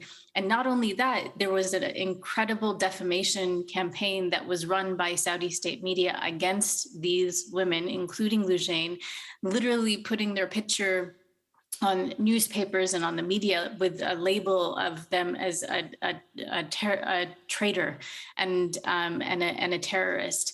And so the Saudi state media and MBS effectively labeled these women who had fought so hard and for so long for the lift of the driving ban as literally enemies to Saudi Arabia and imprisoned them. Lujain herself was kidnapped from the UAE in March of that year. And so this was effectively her second arrest in 2018. And so with Women's March Global, what we did, because we built coalitions, is that we built a coalition with 6 other organizations to include ISHR, to include Civicus, and so many more, to really unite our campaigning and our resources so that we could help not only share what was happening to the Saudi activists that literally had gone almost radio silent, but also try to work with the families. And this was really challenging because the families in the beginning, and still so many of the families of Saudi defenders, were very scared to speak out because they didn't know what was going to happen. Nothing was being told to them. Nothing was clear. Lujain herself was held incommunicado for over 50 days, and her family had no idea of her whereabouts for the first 50 to 60 days of her imprisonment. And so all of that, right, in 2018, and as human rights defenders and activists ourselves, we were struggling to really understand how we could continue to not only push governments to do the right thing, and it's difficult, as you know, so many governments, including Germany, in the UK and Canada and the US and France, do business with Saudi Arabia and the number of billions and billions of dollars of weapons sales, right? So how do you push a country who literally is in bed with Saudi Arabia in many ways to do the right thing and stand up in support of women human rights defenders and imprisoned activists, and literally go against a crown prince that is the de facto ruler that shouldn't have even come to power, right? And so in 2019, I reached out to Lina on Twitter, and I asked her if she would be open to coming to the Human Rights Council for the September session of the Human Rights Council to present Lujain's story. It was the first time the family had been to the Human Rights Council. And up until this point, they had done a tremendous job. I mean, in the beginning, the family itself was silent. And we can talk about, and Lina has brought this up as well in many different settings, the impact of that silence and what it cost not only them, but what it cost Lujain. And so they did an enormous amount of work on their own to really get Lujain's story in as many different places as possible. But I think the turning point in a lot of ways was the Human Rights Council, because we were able to then meet with member states. We were able to increase our advocacy with different member states and representatives.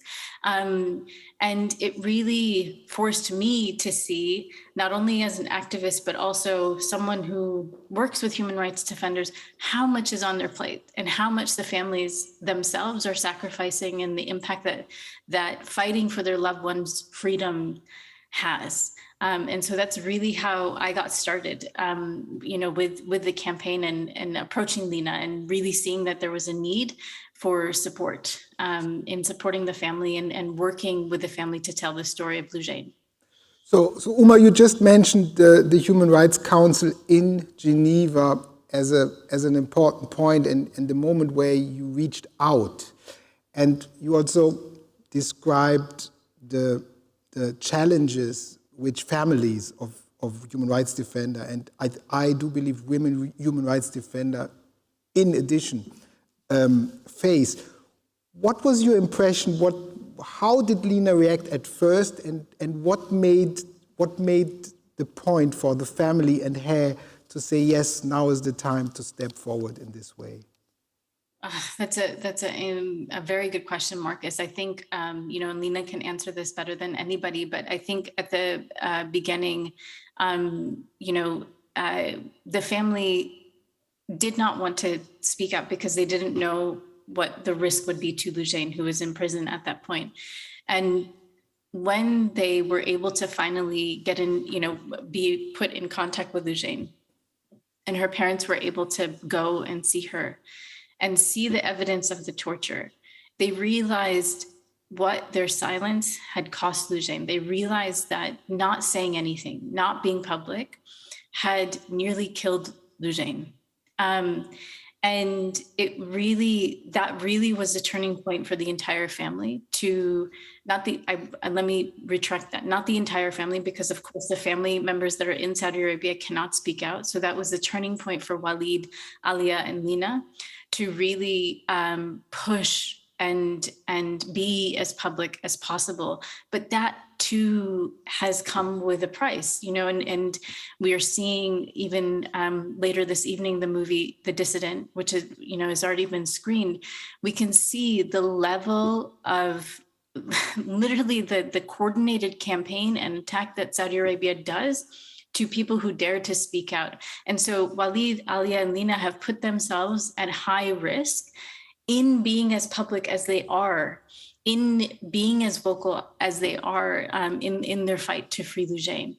And I think from a campaigning perspective, when I approached Lina and I said, I want to help you, I want to build a website, I want to, make sure that people have one place to go to really learn about Lujain. I want to help build a PR list and use the skills I have as a campaigner to help the family. There was hesitation at the beginning because you're taking the story of your loved one, literally the life of your loved one, and placing it in other people's hands, and hoping that they understand that every word has some sort of political impact. Every decision as a campaign has a knock-on effect, whether it's negative or positive. And so everything has to be assessed, and it's exhausting. It's exhausting for the family. It's exhausting from a campaign perspective to constantly have to think about our duty of care as we work with human rights defenders and their family, but it's paramount. So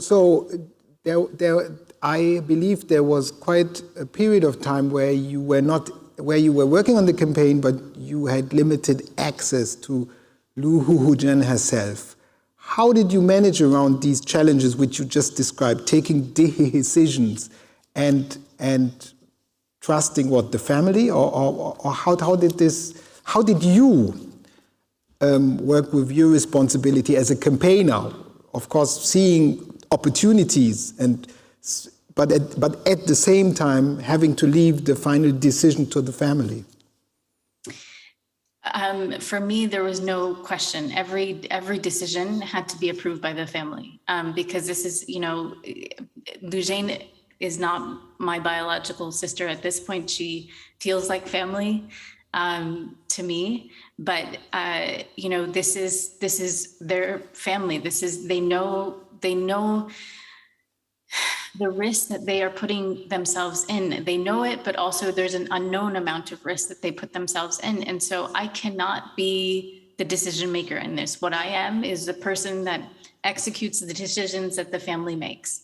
And it's so important when we're working with human rights defenders and political prisoners and those that have had their voices taken away, that we do not co-opt the stories or the campaigns, that we really make it our highest intention to not further harm to the activists that we're working with and their family members, because the family members are paying the ultimate price. The defenders are paying the ultimate price. I am, I have layers of privilege around me that protect me to a certain extent. I have received death threats for the work on Lujane's campaign, but nothing to the extent of what Lina, Alia, Walid, and Lujane herself have received. And so it's incumbent upon me to use my privilege as much as possible to push for, access to the advocacy channels that I have access to. But at the end of the day, I am there doing the will of the family and ensuring that I'm following their lead.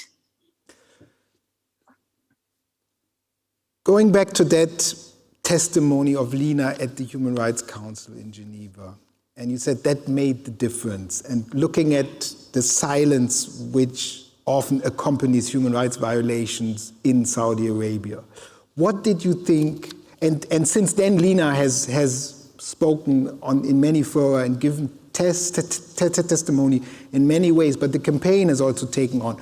What did you think made the difference at that point, and what has been the strength of the campaign to make a difference?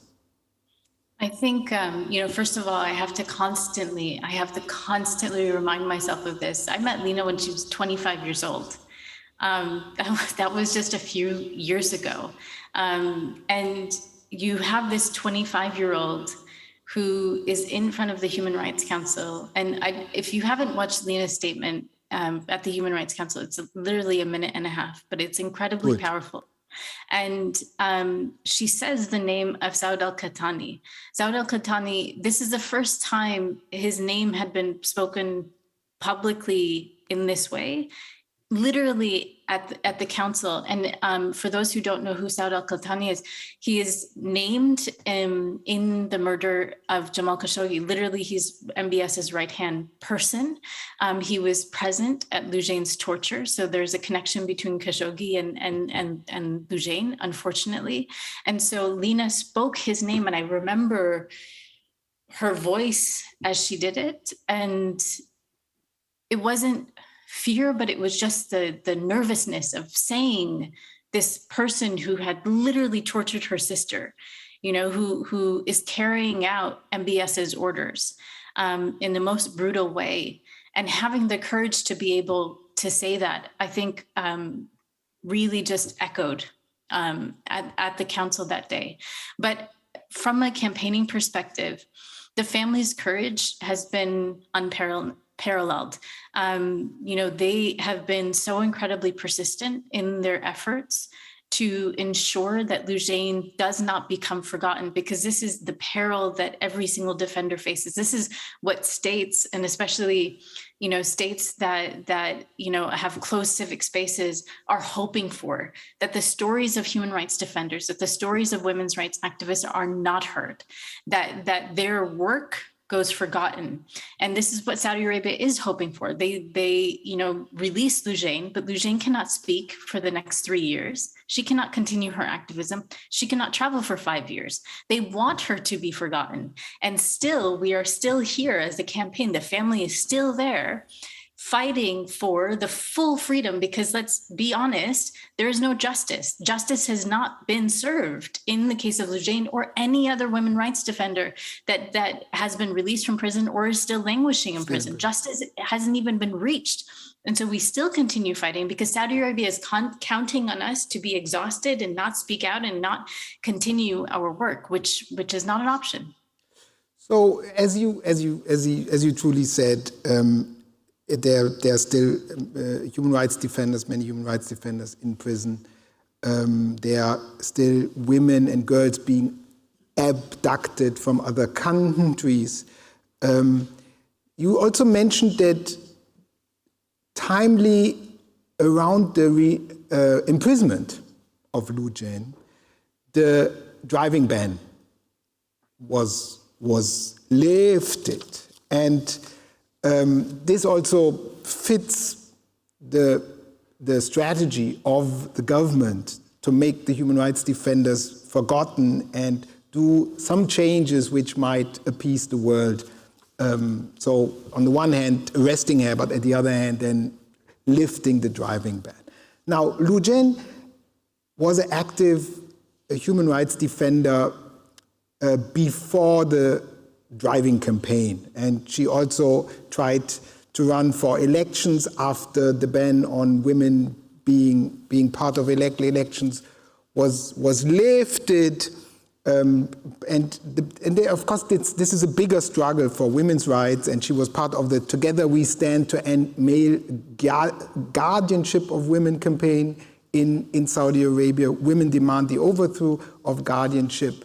So compared to that, driving a car, because we are also looking at storytelling, and of course the driving ban campaign from a campaigners and communications point of view was a very strong and clear-cut campaign, because it was things which women and human beings do all over the world on a daily basis, and such a simple, ordinary thing is not possible. Yet probably compared to other human rights violations and limitations against women and girls in Saudi Arabia, it's just symbolic, driving a car, because you're not even able to visit a doctor, to travel to whatever without permission of someone.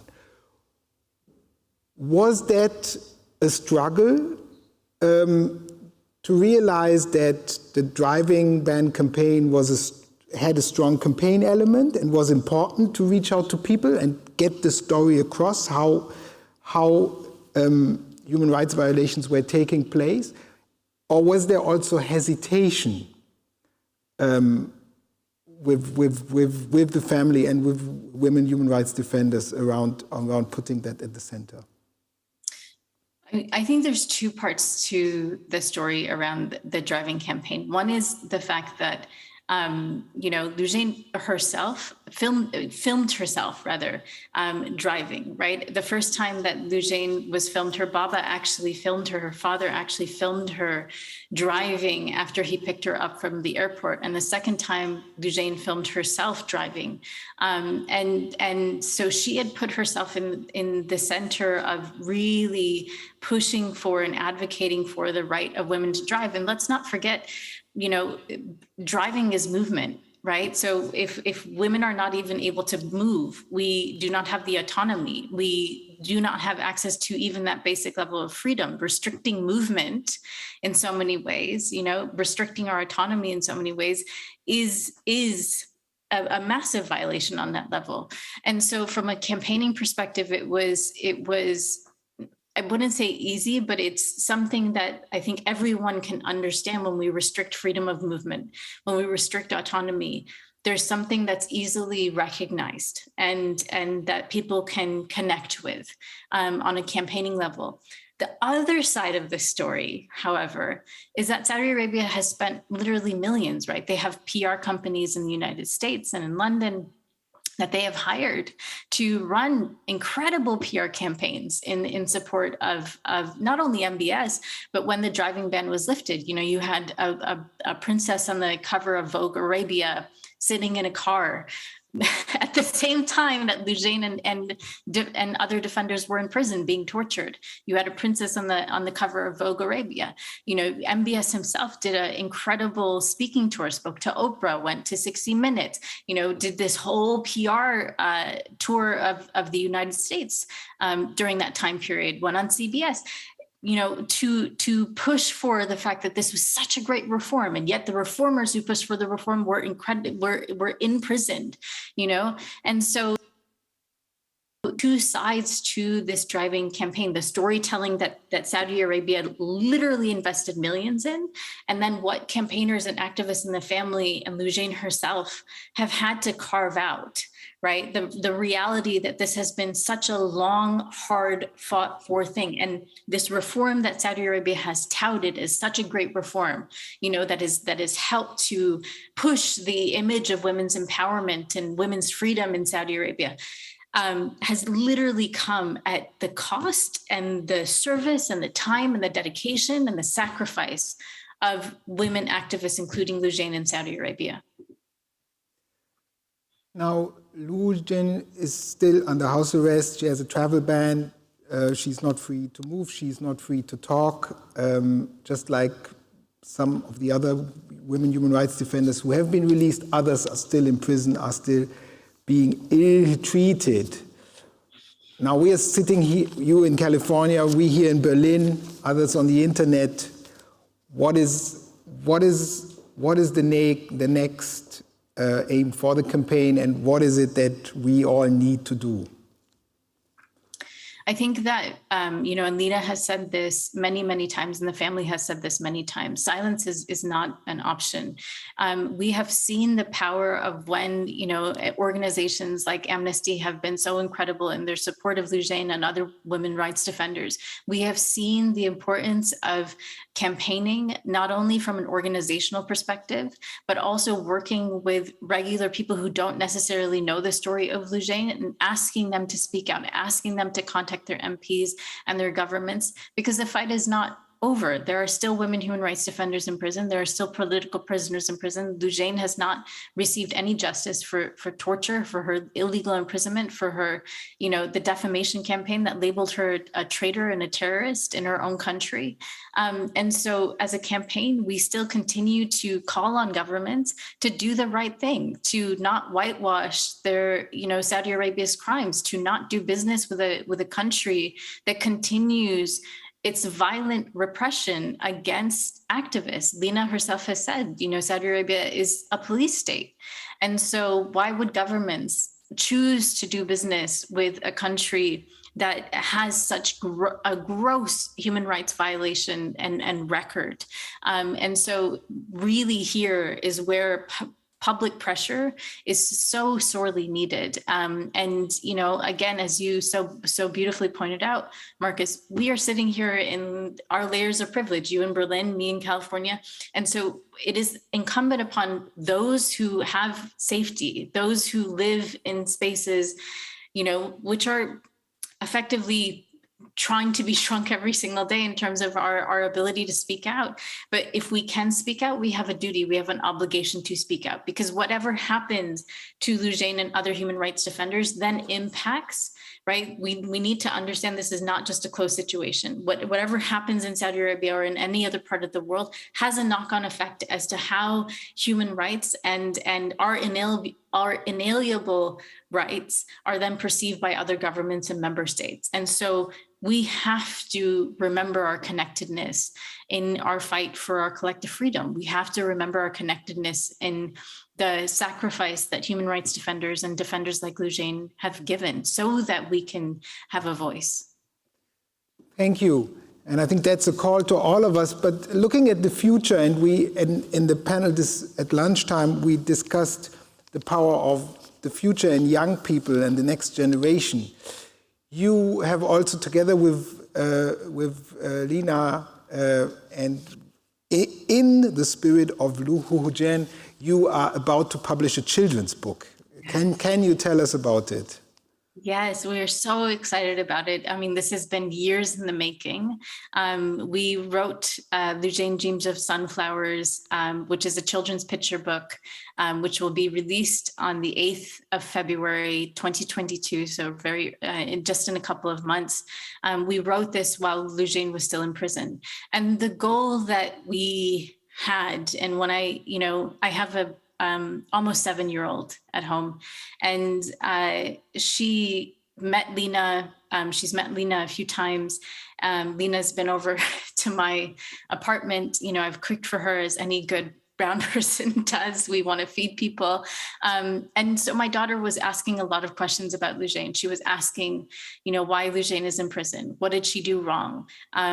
Why, we talked about torture. My child has been to, at least 7 different protests, since I could take her out onto the streets with me. It's really important that she's aware of what challenges people are facing in society. And so when she was asking me all of these questions, I was really recognizing that, one, the story of defenders unfortunately are not really known internationally until the defender has been either murdered, or recognized for their activism posthumously, which is devastating. And 2, that the stories of Black, Indigenous people of color from a children's perspective, and especially those from a defender's perspective of BIPOC defenders, are not written by the people that those stories are about. And they're not written in a way, like if you look at, for example, children's books, we just take like fairy tales, right? They're very white focused. They have a very white lens. The magic, they can dream, they can be anything they want to be, they can do anything they want to do, which is a beautiful thing. But BIPOC children do not have that same narrative set up for us, right? We're housed in a very different reality. And so it's so important that stories like this, that this book, which is based on Lujane's life and is inspired by Lujane, but has an element of hope and has an element of magical realism and has an element of dreaming, is accessible, and is told by the family, by the people who are impacted by this fight. And so we are really excited. We're really excited to, one, not only have a publisher that has believed in this project from the first day, and it's been a long road of rejection to get there, but 2, to have another way to introduce Lujane's story to children like my daughter, and so many others, and inspire a new generation of especially young girls to, allow them to dream and be brave and to fight for the change that they want to see, because unfortunately, there's still so much work to do. Uma, thank you so much. Unfortunately, I'm afraid they're going to cut the power off from our talk. We're running out of time. But thank you so much, and thank you for reminding us all. I guess it's painful for all of us while we see the progress, activism, and also the global women rights movement has made, that we look at a country which all of our countries do business with and have ties to, which has such medieval, I may say, human rights violations and is suppressing women and girls in such a way. So we all should and can be part of continuing this story in a different way. Thank you very much, and thank you for making the Californian night an hour which you were able to talk to us. All the best. My absolute pleasure, Markus. Thank you so much.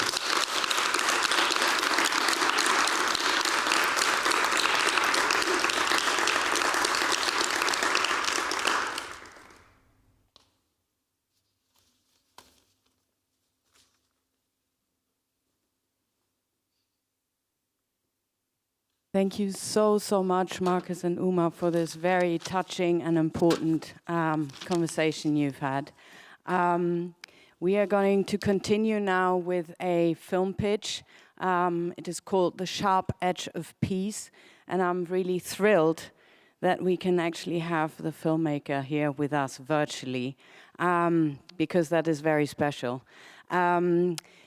Without further ado, I would like to introduce you to my panelists who are all coming with me virtually on these screens here.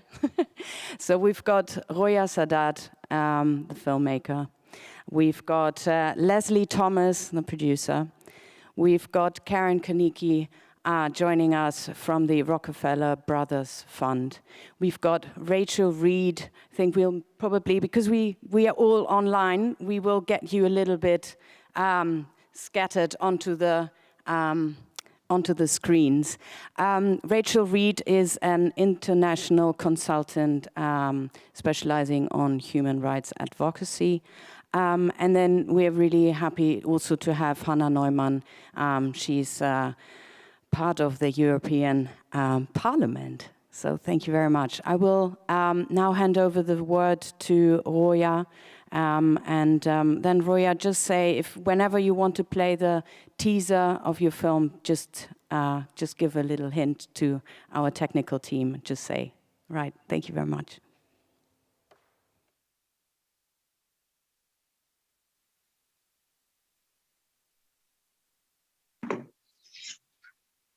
Thank you so much, and I'm happy to be here, and I thank you for this opportunity that we're going to talk about our movies. I don't know if you want to play the teaser first or we talks. This is up to you. Do you want to say a couple of introductory words before we play the teaser? Yeah? Yeah. Actually, it's very hard to me to talk about this film and about Afghanistan. As you know, unfortunately, we lose all our achievement, and it's a kind of that we lose our life in Afghanistan. So we continue to fight with heartache and regret. We are working on this documentary, which is almost 2 years. And right now, when I see these pictures, they become more important to me because we lost this history and know anymore. And also it is the voice of Afghan women that the world should listen to them. And why this film is very important to me right now, for me and for the wonderful producers, Leslie Thomas. You know, it is women who are the real victims today from Afghanistan, and they fought, but the political games decided another fate for them. This documentary is the honest story of women who sat face to face with Taliban for peace, for hope, for the future, but they destroyed all these things. I believe we can change the narrative. That is why we need to talk and tell our stories. I'm happy with this film because this film will send a strong message to the heart and the minds of the people around the world. And we hope to finish this film as soon as possible. Thank you so much.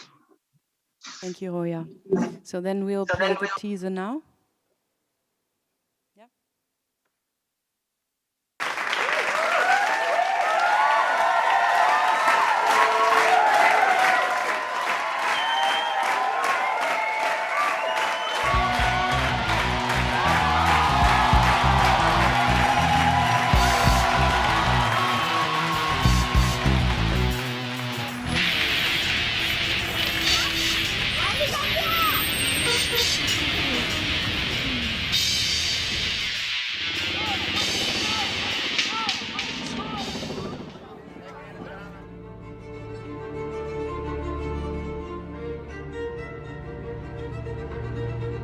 بیخوده با گذشته داره و نمیتونه من نمیتونم سر نوید همه چیز بقبولانم که بله بیشی خانه درس نخوان نام فهم که نام فهم جوان امروزی میتونن بیشتر آینده را خود رقم بزنن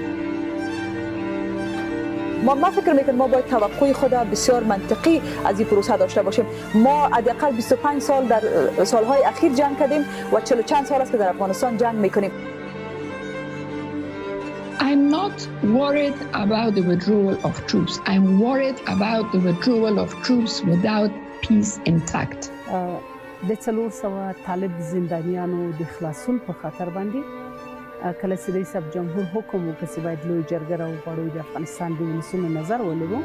There has been a surge of violence in Afghanistan, and increasingly the targets are politicians. A prominent Afghan women's leader, Fawzia Khufi, has escaped an assassination attempt. اجبا به شکل طبیعی سیر تکامل نرفته که بازم که بمره یا کشته شده یا ترور شده یا حزب فیزیکی شده یا حزب سیاسی شده یا ترور شخصیت شده.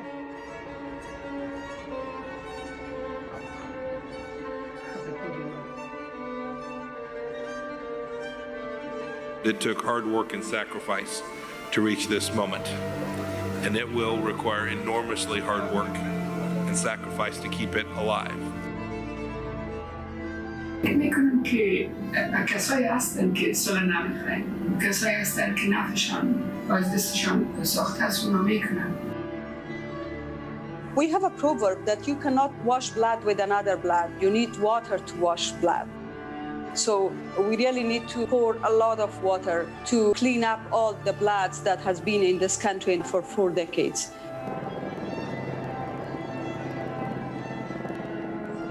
This is not a partisan issue. It is a human rights issue, and it is a security issue for the future of Afghanistan. How much more shall we compromise for the cost of peace? Women of Afghanistan cannot be ignored. If it comes to a desperate situation, they will stand for themselves and they will fight for their rights. And I will be one of them. This has to be one united country with all of us, all women, all men. We do not use bullets and gun. We use the power of language, and that's different.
Thank you very much for this, Roya.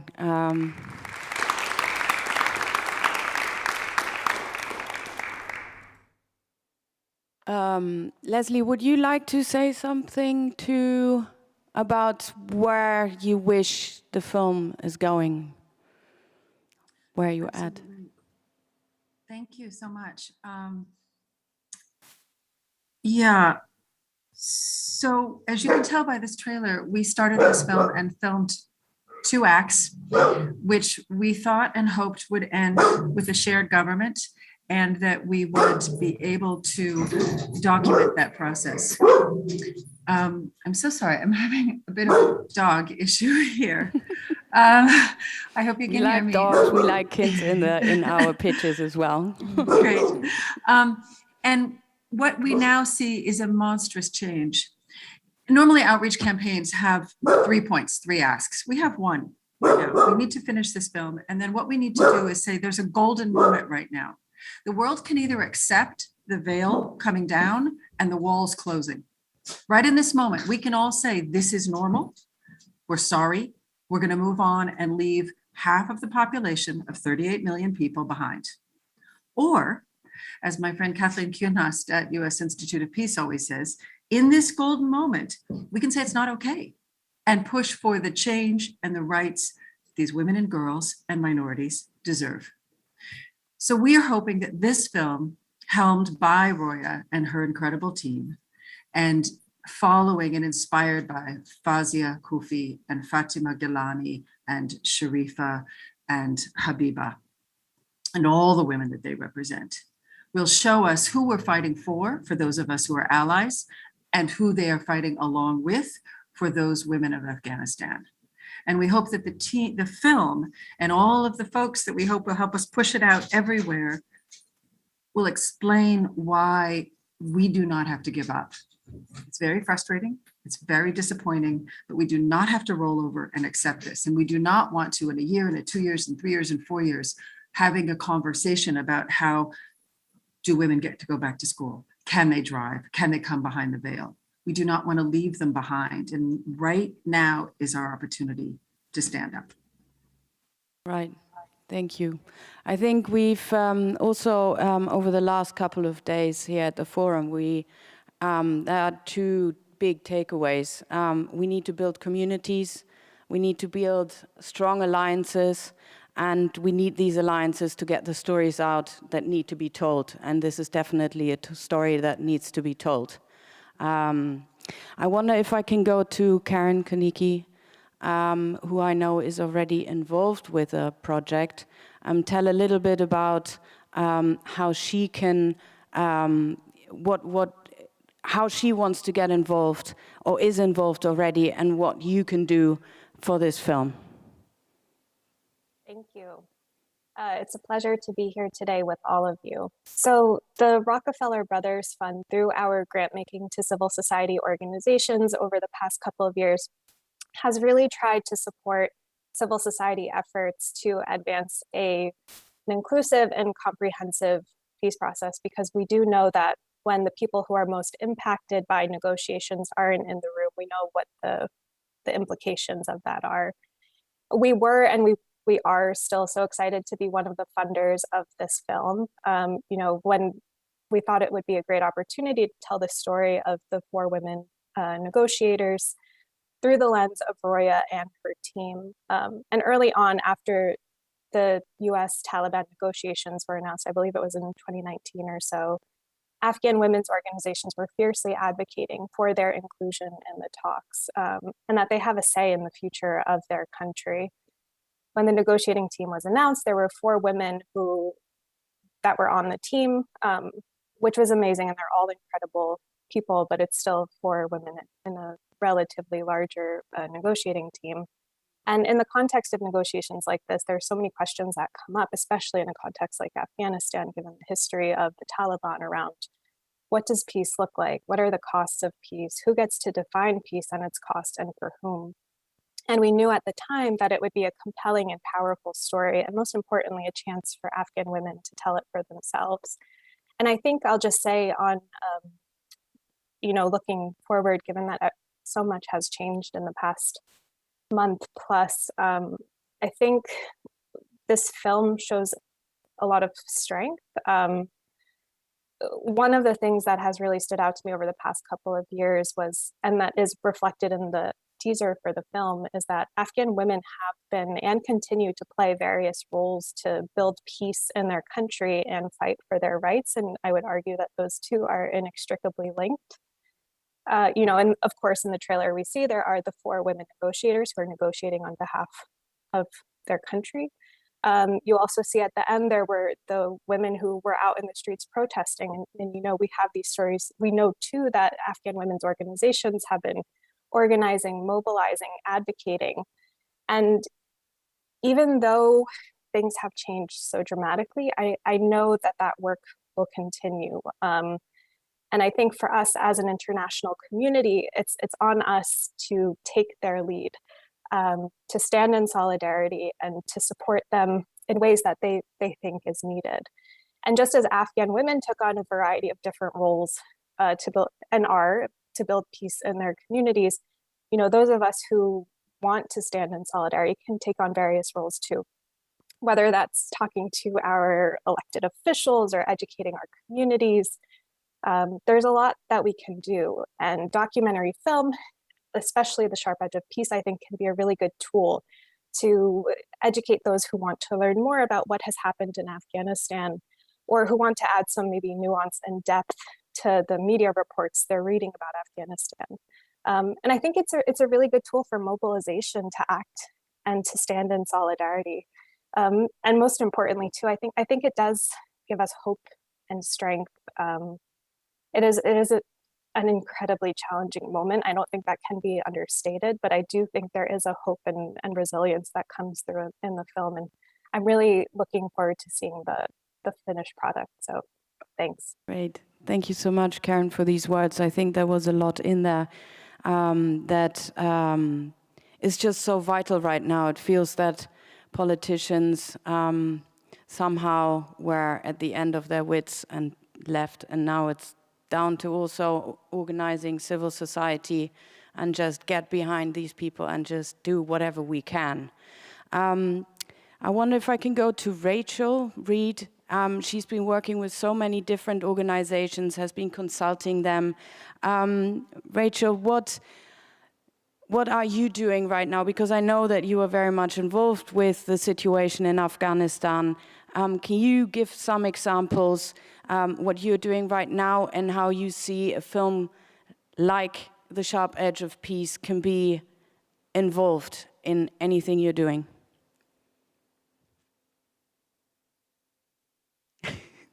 Thank you. Thanks. I mean, I would just start by saying, normally when I'm asked to join panels to talk about Afghanistan, I tend to give a list of half a dozen Afghan women who I think should speak rather than me. I didn't on this occasion because the women's rights movement is in absolute crisis. Women are in flight, many women in fear for their lives. The Taliban really are finding names and addresses and numbers and looking for people and searching houses. We've focused a lot in the international media on the evacuation, which is far from over. There are so many people still trying to get out, even those with the right papers and the right documents. We haven't really heard much from those who are in fear for their lives inside Afghanistan. I've been working with what remains of the Afghanistan Independent Human Rights Commission on an advocacy campaign to get the Human Rights Council in Geneva to set up a new monitoring body to oversee, to monitor human rights and bring in some accountability mechanisms for human rights, because we're also in a situation where there's a human rights black hole in Afghanistan, partly because the Afghan civil society movement is in hiding or in flight, but also because the United Nations, unfortunately, in a situation like this, shifts from being a political and human rights mission into being one that is focused on humanitarian access. And there are extraordinary humanitarian needs, so that's understandable, but it means it's another silencing of the critical importance of human rights, a loud, strong, clear, independent human rights voice, which, to Leslie's point earlier about the risk of normalizing this moment, I already feel that happening, talking to diplomats about trying to get the Human Rights Council to act. They've been pathetic so far. They're giving us, we think, a very watered down version of what we've been arguing for. And that's partly because they're not good at accountability. It was partly because they don't want to upset the Taliban when they want their own evacuations to finish, when they want humanitarian access. There are all sorts of political compromises that you already feel happening now, even when the crisis is front and center and in front of everyone's eyes and still in our newspapers. But what I fear will happen in the months to come is that the situation might get much worse in Afghanistan. They've got incredibly, apart from being incredibly misogynistic, the Taliban are deeply authoritarian. They're getting advice from China and Pakistan and Saudi Arabia. It's quite possible that we end up with the internet being controlled, with far less freedom of expression. Things can get worse at a time when you already feel diplomats starting to shift towards recognition. So I think what is urgently needed is for exactly things like this film, which brings the voices of 4 incredible human rights leaders and women's rights leaders, 4 extraordinary women, and a film made by the incredible Roya Sadat, who's Afghanistan's most cherished filmmaker. You couldn't really have a better cast than this in terms of the filmmakers and the protagonists. And it desperately needs to be seen, and it needs to be seen, I would say, I would have a screening at the United Nations, I would have a screening in Geneva, I would have advocacy screenings inviting exactly these politicians who are already wavering and pushing their noses into it and forcing them to recognize their obligations to support in solidarity with the women of Afghanistan who have seen, as Roya says, their futures taken away, their country taken away. So we all need to act as much as we possibly can to put pressure on politicians to stay faithful to their principles, as well as expressing solidarity with diaspora. There's a large distressed Afghan diaspora population around the world that's about to grow bigger, and I think it would also be really important to be sharing this film with them in as many ways as possible, as well as political audiences and wider communities. Right, thank you very much, Rachel. Yes, we definitely need to mobilize more organizations to step up and come in and, you know, center their actions around a film like this so that we can really make a difference. We have Hannah Neumann here as well from the European Parliament. What would you say? I know, of course, now from the inside, what's your feeling? What can the European Parliament do? What's the discussion within the European Parliament around especially the women's issue and the crises that is happening in Afghanistan? I know it's a deep breath. Big question. Yeah, I mean, it's a deep breath, which first of all is just to recognize, I think, the struggle that the women in Afghanistan are facing. Before I speak about the struggle that I'm facing in the European Parliament, which is much less, but still. But let me say a few words about the movie first, maybe. Because I was very thrilled to see this project is ongoing. I'm actually working on the role of women in peace and conflict. And I know there are always so very few women that are part of peace negotiations. There were very few now in the case of Afghanistan. There are even less in other cases. Only 6% of the signatories of peace deals are actually women. So it's 6% women, it's 94% men. And I find this an absolutely fascinating project. First of all, to see women and follow them in their struggle in these peace negotiations, because that's part of the problem. People can't just imagine that women are part of this because you never see them. And now you see them wearing hijab, which also confronts some of the stereotypes my colleagues have, thinking that, well, women with hijab are even more invisible than women without a hijab. And you see them doing this super tough work in this super tough area, which is, I think, one of the trickiest peace negotiations that we have seen in the past, and hopefully we will continue to revive them.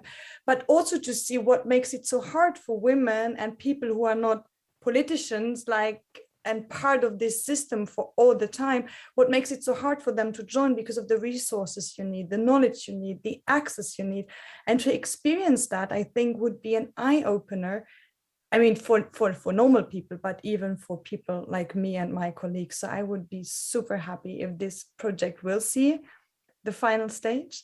And I already made a promise, and I'm going to make this public now so that everyone can hold me accountable to that. Once it's done, I will make sure there will be one screening in the European Parliament, and we will be doing one in Berlin. I hope we can get it in the Bundestag. For this, I would need allies. Otherwise, we do it in a cinema in Berlin, because I really think the world needs to see women like these four. So now Afghanistan, because, wow. Well, maybe that's a bit more complicated. I have been working in Afghanistan for nearly 15 years now. So lots of these women are colleagues of mine, are friends of mine. And so it's always very hard to take the analytical perspective as well that you need to take as a politician, and to balance the two. So on the friends of mine side, I'm so frustrated to see how we messed it up, how we were not able to organize evacuation in a way that those most in need can get out, and can get out in a decent and dignified way, rather than just running to the airport and trying to make it. And the most vulnerable didn't even go to the airport because they didn't have the means to do it, or because they had little children that they wouldn't want to take along. I mean, we always, if it's unorganized, usually it's not the most vulnerable who make it. And we have seen that in the Afghanistan case again. And those who didn't make it, now they basically depend on their trust in us, and even more their trust in promises that Taliban make to us to get out, which I really think is a disaster. And we're not even there in the stage of negotiations with the Taliban that there is either a safe way to evacuate people out of Afghanistan or to get people to the neighboring countries to get them out. This is what we're discussing right now. And now I'm moving a bit on the political side. This is the balance you need to keep. And I think Rachel raised it. So Rachel said we should be more outspoken against the Taliban. We should be more outspoken on some of these issues. But the more outspoken we are, the more maybe the window closes for negotiations on evacuation, but also the more maybe the window closes for humanitarian aid. And it's not a technical term, it's basically making sure people in the villages have food so they survive, right? That's what we're talking about, humanitarian aid. And I find it a disaster that we are now in this super difficult position where we need to make these negotiations. Had we done better in the first place, we wouldn't be there. Yeah. But now that we are there, it's this balancing act. And it's one that people who are still empathetic, it's very hard for them, I can tell you. Yeah. Thank you for these very honest words, and also thank you for saying that you will take this film to the European Parliament. That is big. Thank you, thank you, thank you. And for taking it to Germany, we will get all the allies you need. Yes? That's good. Yes? Great. Yes. Because we'll we've got find them. Maybe I know them and you know them, so we will make. Exactly. I think the message of hope here is that we've seen in your film, Roya, in the very beginning that there are young women, girls that have experienced some kind of freedom before it now turned. But I hope that they've got instilled it in their hearts, they are resilient enough, and that with all the alliances that we can get together, they don't lose the hope that they will get there again.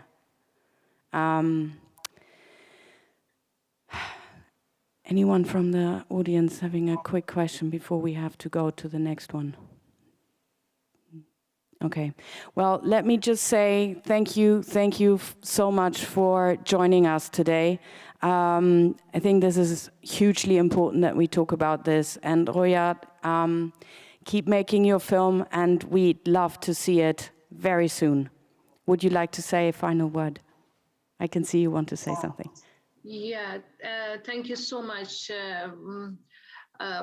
I really appreciate from behalf of my teams and the people who work with me in behalf of the women in Afghanistan, because we are really in the critical moment, and as you see what's going on, still we are in the shock, and but we have hope, and we try our best. Still the time that we can support the Afghanistan, not only the women. The Afghanistan is a country that it's become victims of the political situation on the world. So it's not deserved for us. Thank you so much for your supporting, and I become sure if we send this message for all of the world through these films, it's mean we do the big things for human rights and for women's rights right now. Thank you so much. Thank you all for joining us. Thank you, thank you.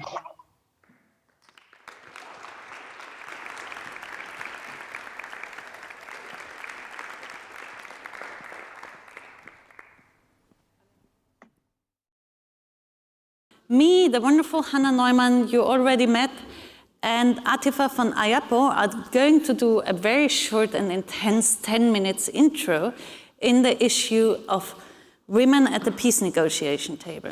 I'm going to contextualize it very, very quick. Atifa is a scholar and a peace activist from Afghanistan who was doing grassroots work in Afghanistan, trying to bring women in community peace building actions. The reason why we do the three people connections is to see how we can support with all our heart the Afghan diaspora and see how we can develop it further.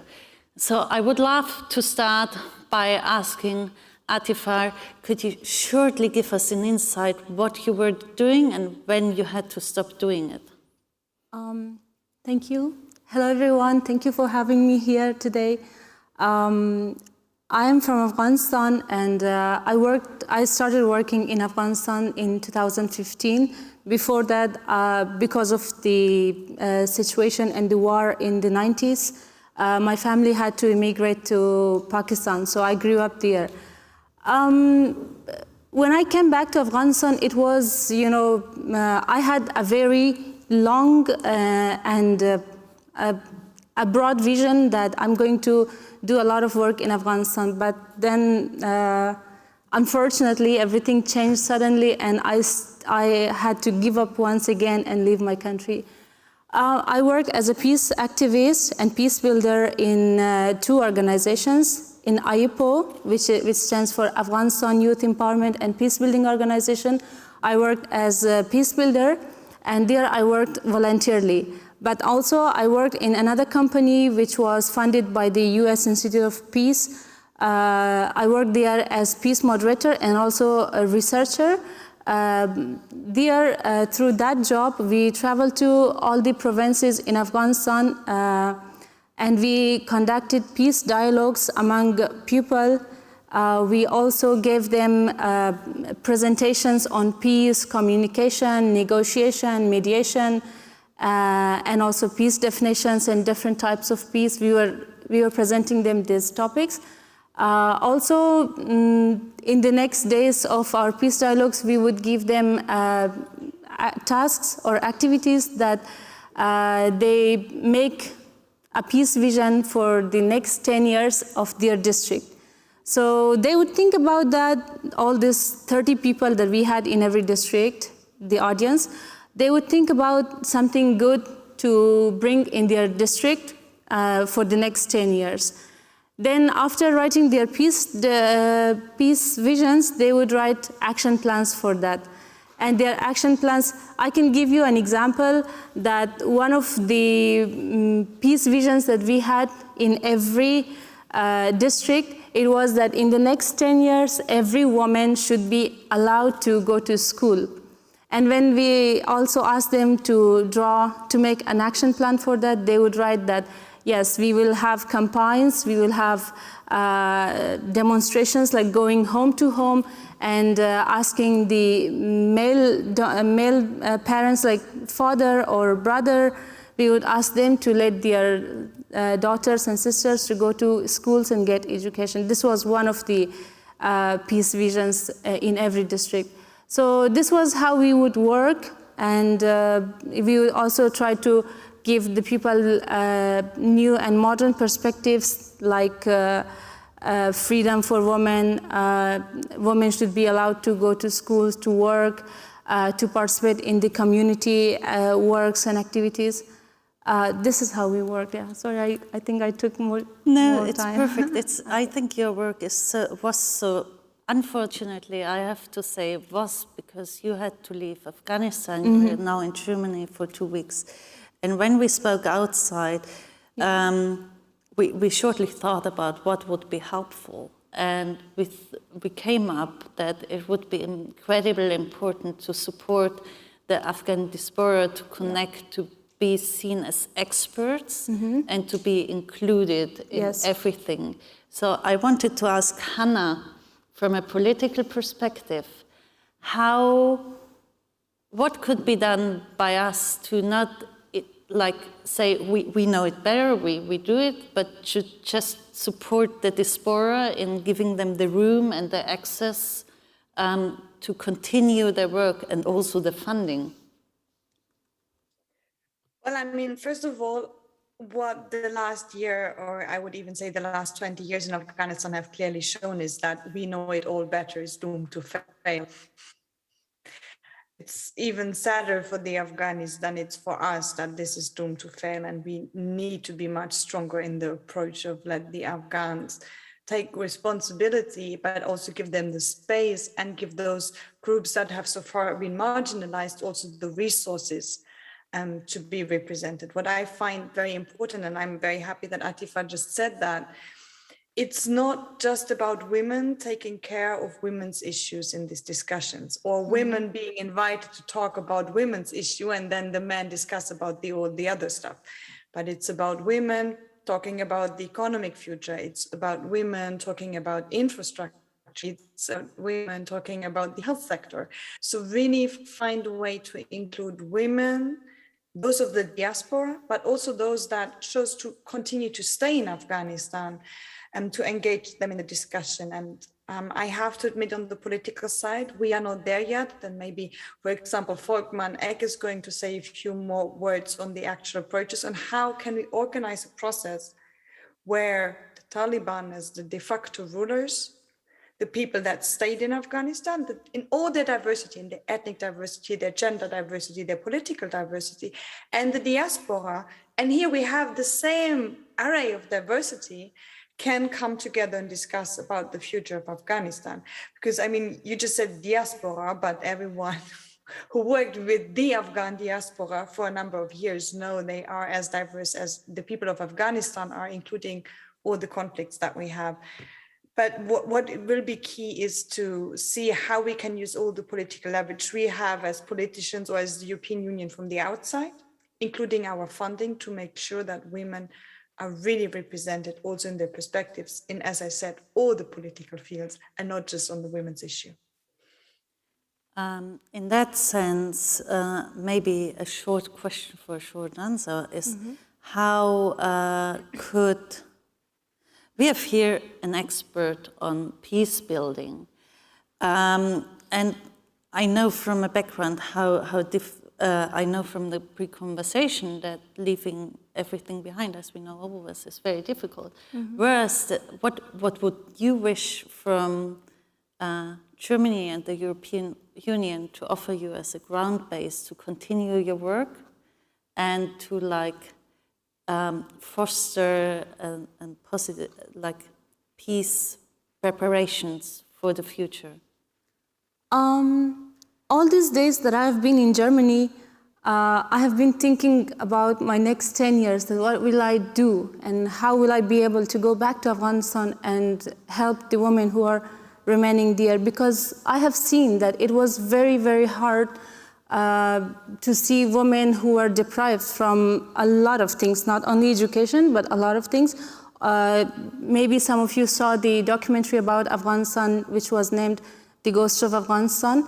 There are some women who are wearing burqa. They say that we are happy with this. That is not what they want. That is not what actually they think. That is what they have been taught, and that is what they have been forced to accept, and they cannot change that. So this is remaining from the war of 90s, from the time that Taliban took Afghanistan in the 1994 to 2001. It took us 20 years to change a very small percentage of women and to bring changes in a very small percentage. So I'm thinking that for the next years or in the future, it will be even more difficult, because now, once again, we have gone back to the 90s. And I want the German government and the European Union to first not accept the government of Taliban and the things that they are announcing each day. Like, they have closed all the doors of the schools for girls and for women. Nobody objected on this, and nobody made any action to change this thing or to avoid it. Now, my family is still in Afghanistan, and they are telling me about it every day, that they cannot go out. My sister and my sister-in-laws who are there, they cannot go out. So these things should be changed, and we are, those who are evacuated and those who are now out of Afghanistan, they all expect the German government, the European Union, and also other powerful governments to bring a pressure on Taliban and change these things. This is one of the things that can be done, and also people who are here, they should be given more opportunities. Like, I don't know, I'm not sure still that am I going to be able to get an education here or not, to get the right, do I have the right to join university here or not? Will I be able to study something here and to empower myself to build a better capacity for myself so that in the next years when I go back to Afghanistan, I should have something to teach other women, to teach my other female friends. So this is what we expect from the governments here to support us who are out of Afghanistan and give us legally rights to be able to work and study better here, and also to change the current situation in Afghanistan. As this was only meant as a very short intro for our upcoming discussion on women on the peace negotiation table, there comes my very last, very brief question for Hannah. As you're a member of the European Parliament, I changed the narrative now. What can we do to pressure you guys to support these questions, which I find very reasonable and very important?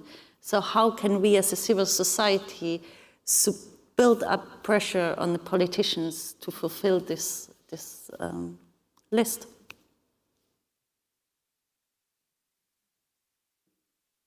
I'm sorry, we can't hear you. Sorry, I was muted because my son was coming in and making some noise. The most important thing is to keep up the pressure in terms of sending emails, sending letters, requesting meetings, but also do something like the Human Rights Film Festival and invite politicians to come, because as we are coming, we are also listening to the other speakers who are there and getting their perspectives, and need to proactively engage with them for a certain amount of time. I think it's also important to provide us with knowledge. That's something more the think tanks would do than the civil society organizations, with knowledge what is going on the ground, what are the problems. And I know it's maybe a bit too much to ask from civil society, but to also not just explain what are all the things we can't do and we shouldn't do, and that are very dramatic and very dark in Afghanistan. I know there are many, but also to clearly say, this is how you could engage us. This is how you could improve the situation. For example, I found this a very clear demand. Make sure that we can go to universities, that we can continue our studies, our education here, so that by the moment we go back, we have all this knowledge that we can then share again. That's a very concrete demand on which I can then basically work. And everything that's constructive in this sense, also it may not solve the big problem, which frankly said we can't solve at the moment, but these little steps that could still improve the situation, especially create hope for the future. I think we are very much receptive to those things. Thank you so much. I think that was very encouraging, and I would ask our audience, both online and offline, to maybe follow these tips and support us in putting pressure on the decision makers to fulfill some of the asks and really support civil society and diasporas in Afghanistan, but also other countries. And now we leave the stage to our panel. I think you now have a very good feeling for the next discussion of women at the peace negotiation table. And please give a very warm applause both to Atifa and Hannah, because I think the short introduction was so very important. Thank you so much.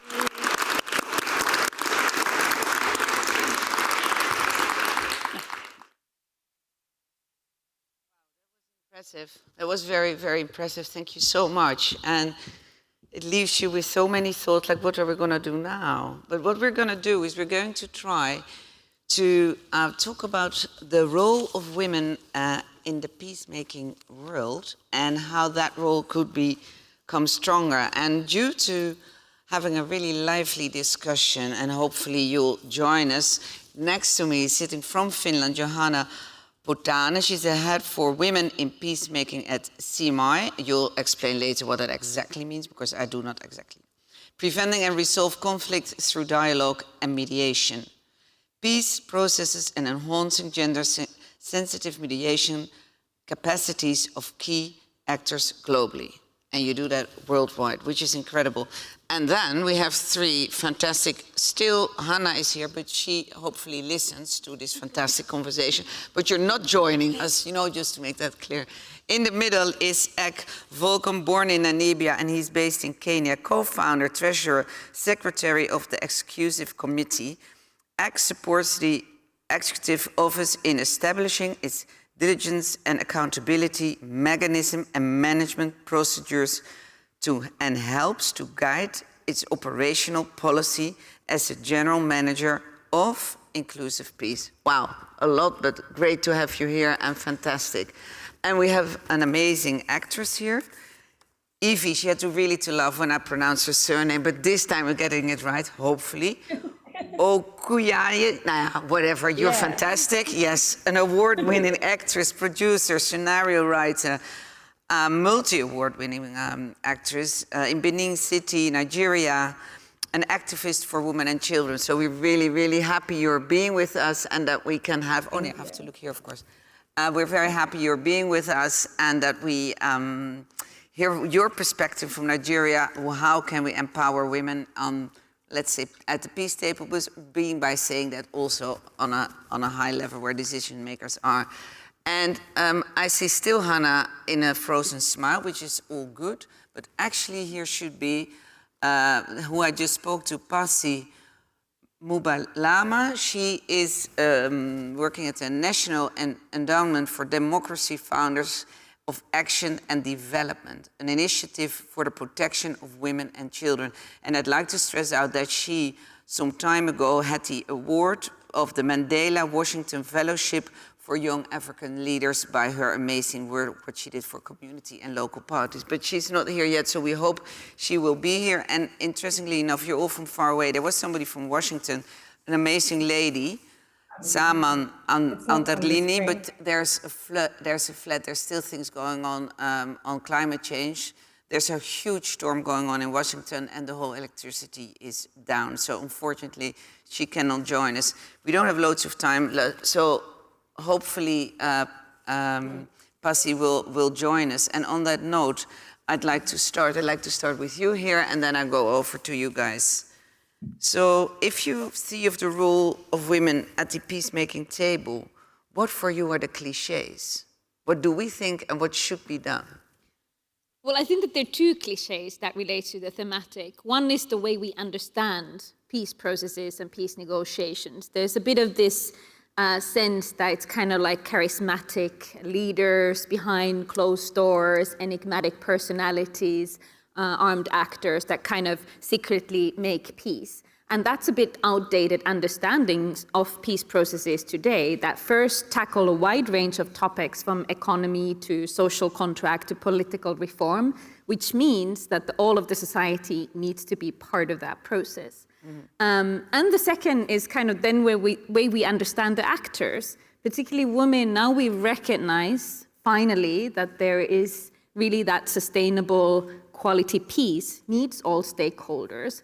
But the way we frame women within that, it's either as gender experts that come and talk about women's issues that was just referred to in the last panel, or then perhaps they are just kind of like the feminist peacemakers that may not have a role in the armed movement or the political party or so. And we really need to revisit these cliches to create a more inclusive space for the political identities and the numerous ones that women hold and actually have space for that at the table. Okay, so that's your question. Evie, what is your take? Oh no, I should look here, sorry. Evie, what's your take on this, on the cliches of women from your perspective? And how we can change? First of all, I would say that I was buying fully into the cliche until I came here today, because this entire conference has helped to demystify what a peace process is. It's helped to demystify who activists are. You don't need to be the biggest person in the room. You don't need to be the most influential person. Just from your little communities where you're doing for that kid who's just right behind your house or down the street, or what you're doing to help women continue going to school. It may not be in a war-torn country. It may be even in a sustainable economy where, you know, there's a poor community somewhere that still needs to be reached out to and still needs to be touched. So first of all, I have to say that I was buying fully into that cliche. I know that on my resume there, you read out that I'm an activist. I am in no way worthy of being called that just yet. I'm hoping that from today, I tap into it even better. So as far as I'm concerned, you just helped demystify the entire cliche. So I'm hanging on to every word she just said. Okay, thank you very much. Okay, and Ak, from your perspective, what do you think? Are you hearing me? Us? I do hear you. Okay, so talking about these cliches, I mean, I know you do a lot on the work. Cliches. And I think changing there are them. quite a number. I mean, when you invited us to participate in this panel, there was this question that provoked me to say immediately, I want to talk to them. I have to say something about this. And that was that there was a question framed in our invitation, why women should participate in peace processes. And I just said, wow, let's have a good laugh at these people who ask this question. They are 50% of the population.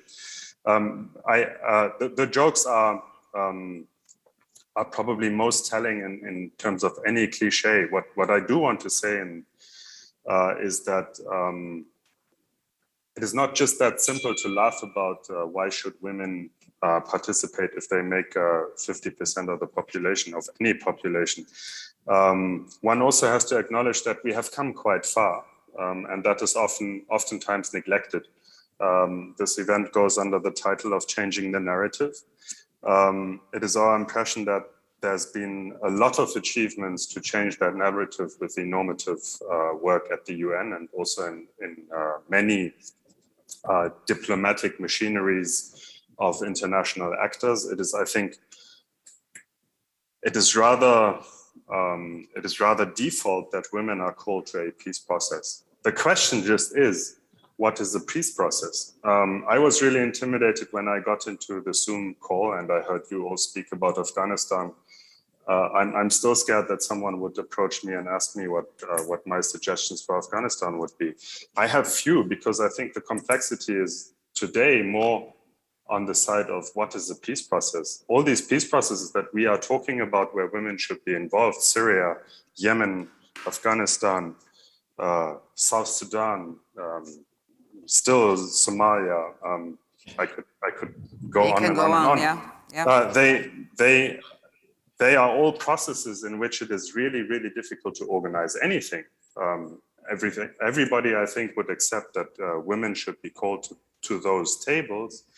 And there are enormous amounts of research results on how to do that and how to organize that. But what is really missing is the formality of a peace process. Everybody is pretending there is a peace process in Syria. There is no peace process in Syria. There is no negotiations.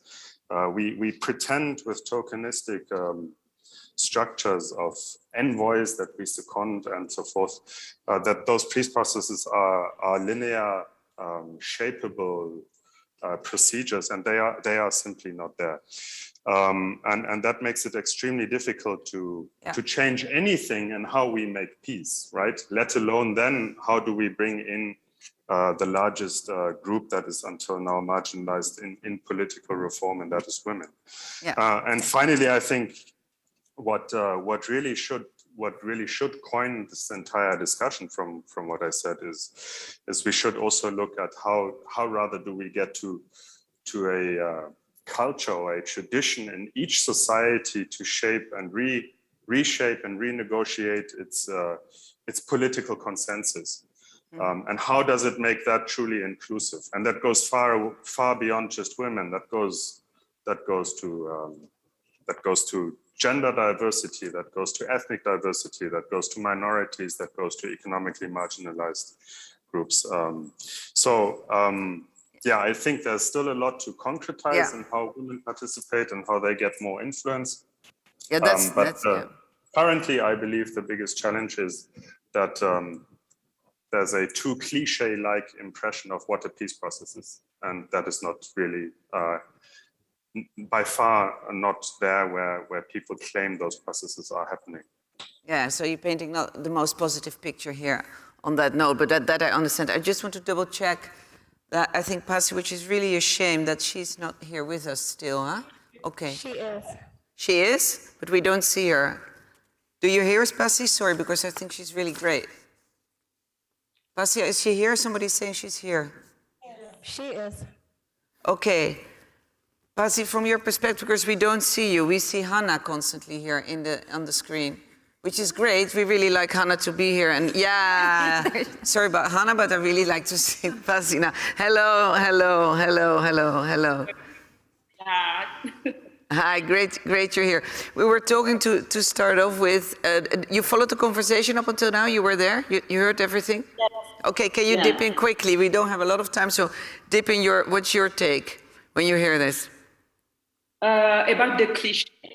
Yeah, the peacemaking process and that women should be more at the peacemaking table, and what are the cliches, why that's not happening? Yeah, I think there are so many cliches on women, especially in Africa. Whenever I travel in different countries, for example, and saying that I come from the Eastern Democratic Republic of Congo, so many people ask me if I have also been a victim of sexual violence. As you know, the DRC have been described as the capital of rape. And there are so many problems with the war and conflict in the region, with so many armed rebel groups. And women and girls have been victims of sexual violence, of course. But I think there are also women like me who are actually very strong and brilliant and who are contributing a lot in the development of our country, the Democratic Republic of Congo. So for me, growing up in a conflict region has given me a kind of courage that no one can imagine. I've witnessed poverty, gender inequality, sexual harassment, so many human rights violations, rape, killing, murder, and destruction of so many things around me. And, you know, all the consequences that come with war and conflict, which has led some of my peers to lose hope. I have seen war firsthand, and my work has exposed me to the misery and the atrocity of communities, especially women and children. So since then, my passion is to change the narrative by creating an equal opportunity for all, with a focus on increasing opportunity for women and girls in my community. Yeah. Okay. So, I mean, where ACT was more from a worldwide perspective and painting the picture of, on that level, you're far more like, what can I do in the communities? And actually, that's where you were highly awarded for as well, for doing so. And back to you when you listen. So, okay, we sort of did a bit of an investigation about the cliches. So we've done that. Anybody who has another cliche wants to share, go to the mic. You're more than welcome.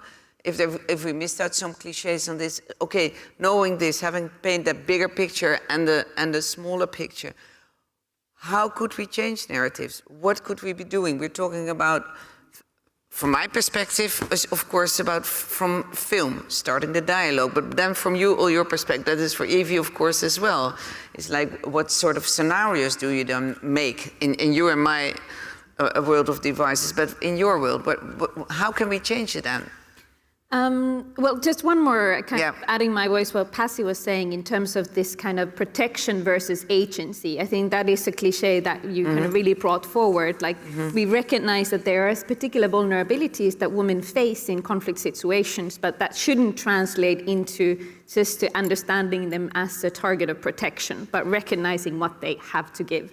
But what can be done? I think you could say like three steps or 3 S's. You could say space, support, and stories.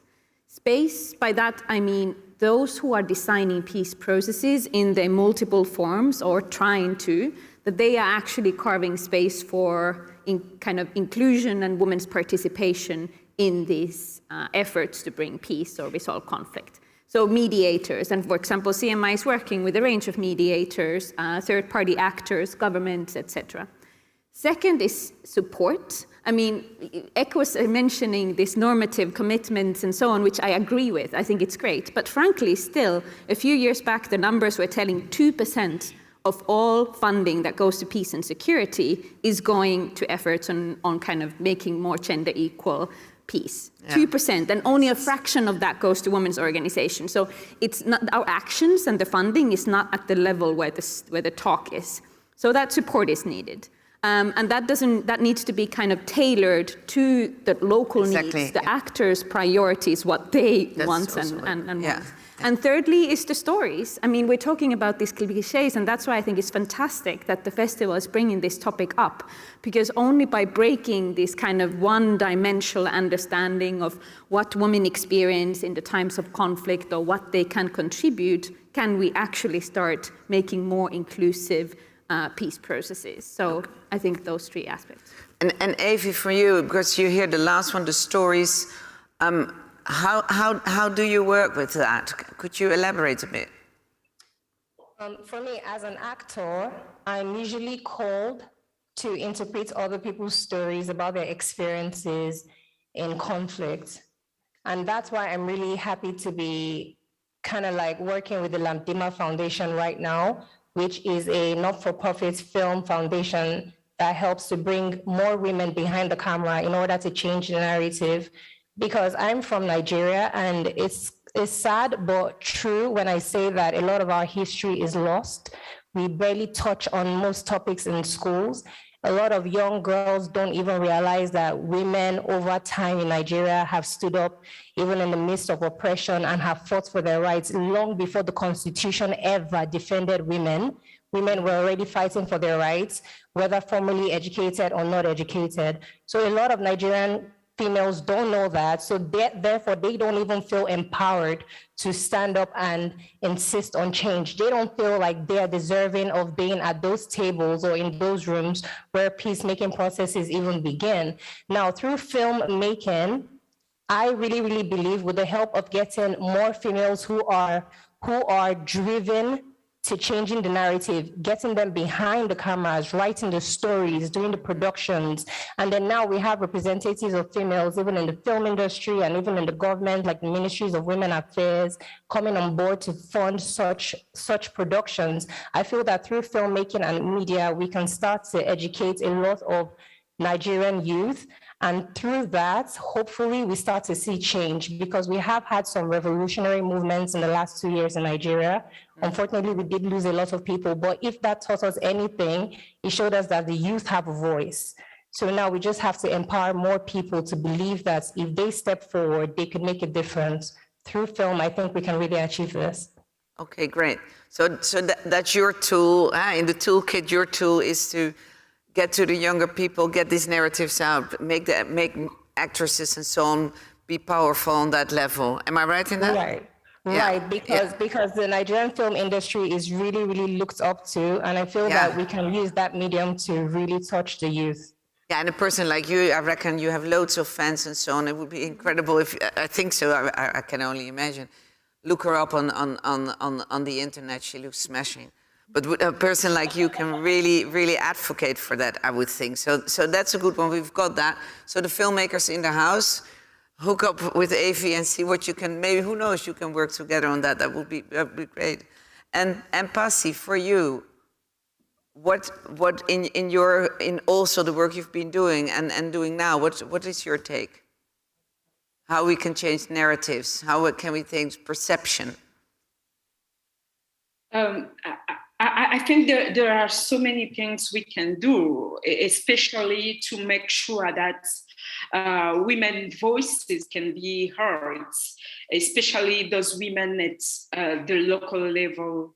As I've said before, those women have been presented mostly as victims of sexual violence for the DRC cases, but I think they are not victims. And myself, I truly believe in the power of women, in the way as women we can contribute in the promotion of peace in our region. So I think what we are missing actually is to make sure that women's voices can be heard, not only at the national level, but also at the international level. And by also empowering women and having women leaders in different community that can make sure that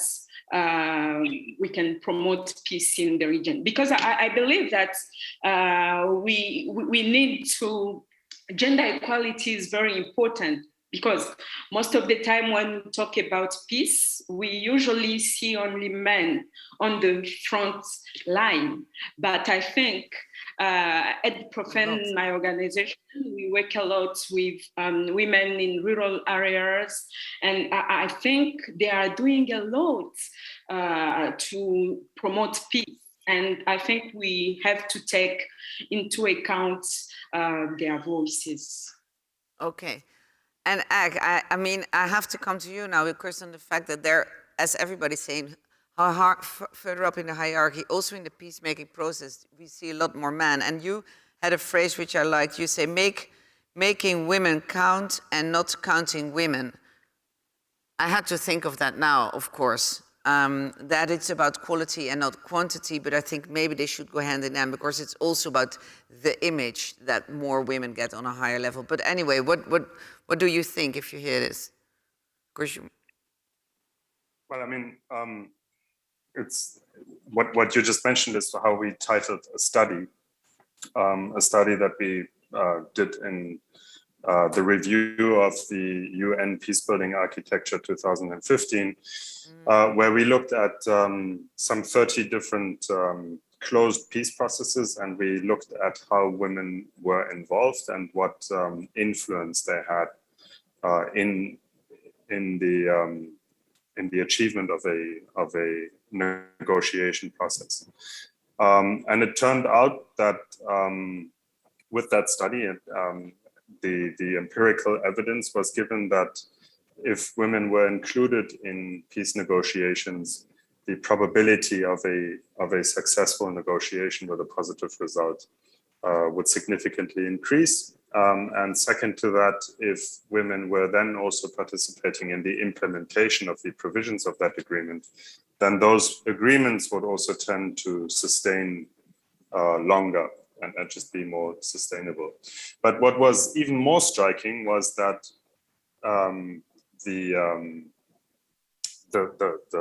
causal linkage was not so much attributable to the presence of women. There can be women part of delegations in a very tokenistic fashion. You could imagine that if the international pressure on the Taliban, for instance, would kept maintained as high as it is, they may very well also include women in their delegations. The question is, how much power will they attribute those women within their delegations, and what kind of mandates will those women have? So the realization was much more on how much influence would individual women have in such negotiations, and there have been remarkable stories of individual women leaders that really made significant differences in peace negotiations and their implementation. Again and again, I think what is really important to try and facilitate as early as possible in a process, whatever a process is, a political reform or a negotiation between conflict parties, is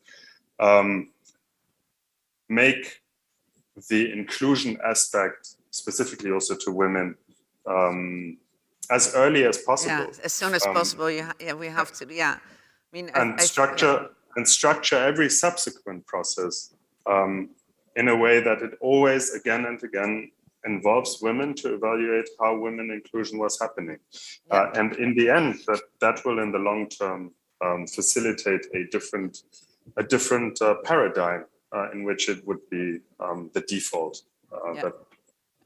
So it is quantity. See women in higher position, but also high-end quality women have to break. We have to break the old boys network, I think personally, and get a lot of women get their voices out on all sorts of media we can. Actually, if there's a question in the audience, it's totally fine. Come up to the mic, but there is a remark from Hannah. So Hannah, over to you. You wanted to say something. Yes, I may just take it from the other side that Volkmann just explained. He said, well, we need to have a process that's inclusive. We need to have the structures from the very beginning to make women count. I see myself now in a different role where sometimes I need to facilitate these kind of discussions or prepare them or be present. And I think from the other side, and that is not just me, but also my male colleagues, for example, in the European Union External Action Service, or those that organize these kind of discussions, it's often that women are not the ones that step up and impose their perspectives and are very vocal and outspoken. And I actually think that's, if you think about how a negotiation should work and how it should be inclusive, that's a good thing. But it means, from my side, to encourage them. And I find this a very fascinating moment in these kind of negotiations or discussions, if I deliberately look at the women, to encourage them to speak up, or even say, so what is your perspective on that? Or even if the delegation is like the big bossman guy, and then having 2 or 3 women as alibi joining him. And then I'm directly addressing the women, like, what is your perspective on that? Or I would like to understand Fatima's view on this. And the very fascinating and funny dimension and dynamic this creates. And I think that's something we very much need to provoke more, because on a rhetorical level, everyone's in for gender equality, everyone's in for women's participation. But when it comes to the big power games, we really every time, also in the informal ways, need to break up these dynamics that are still informally on the table.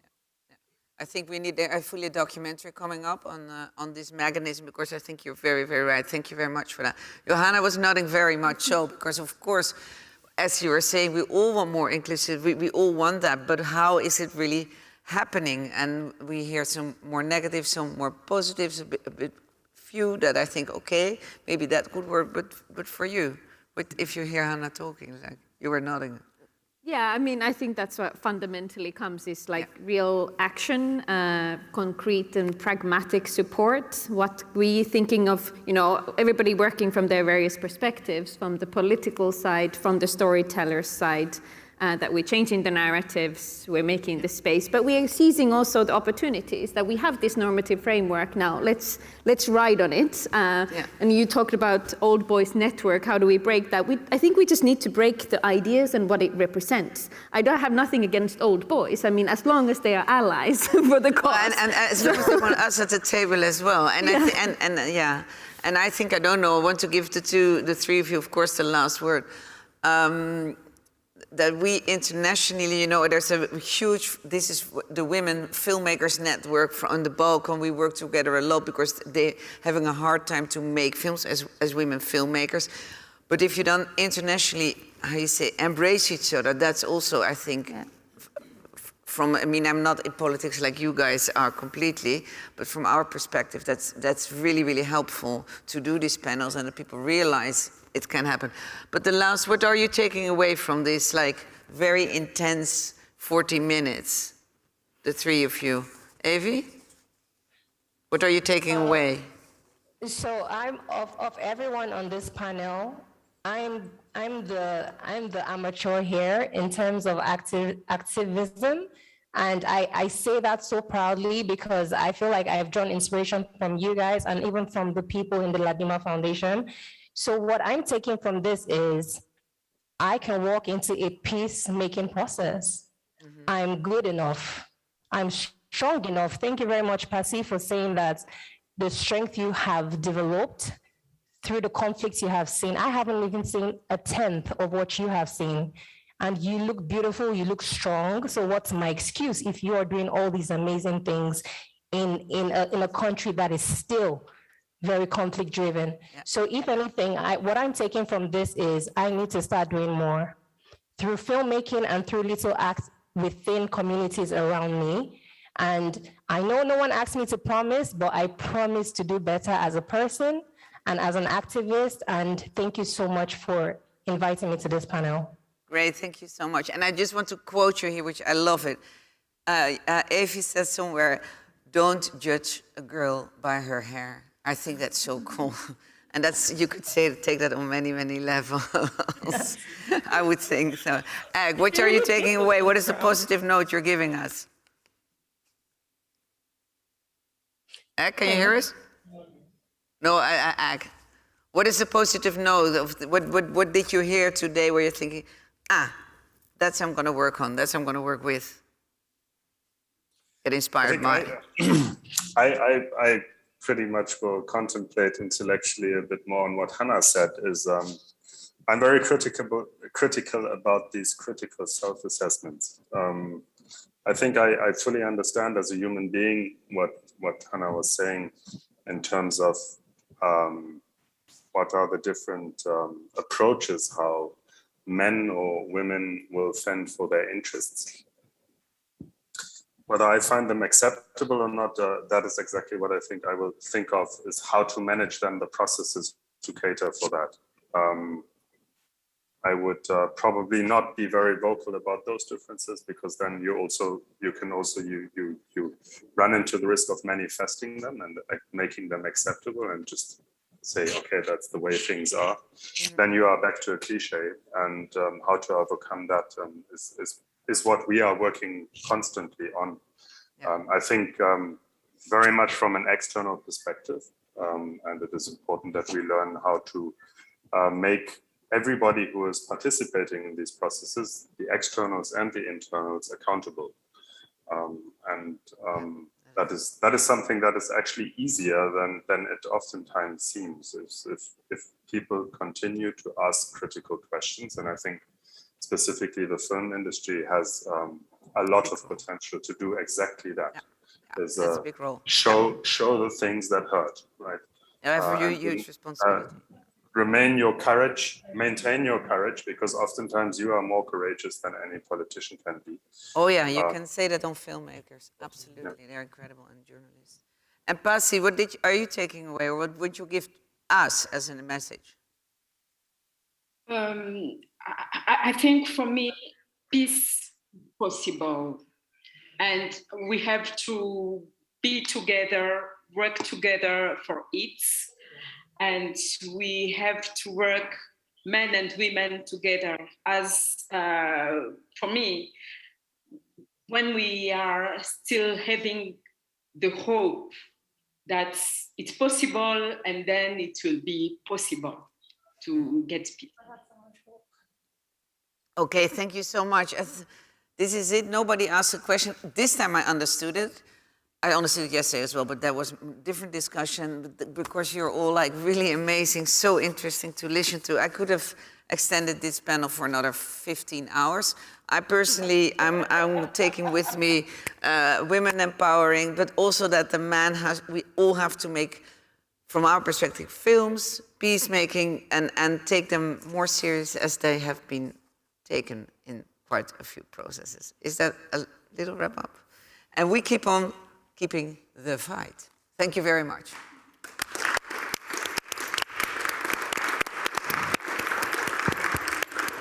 Thank you so much, Marja. Marja is like the hero of moderation for me. Thank you so much. Just to let you know, we are shortly going to start with our last panel. We are doing, again, at 10 minutes, fresh air, fresh drinks, shortly exchanging thoughts on this panel break.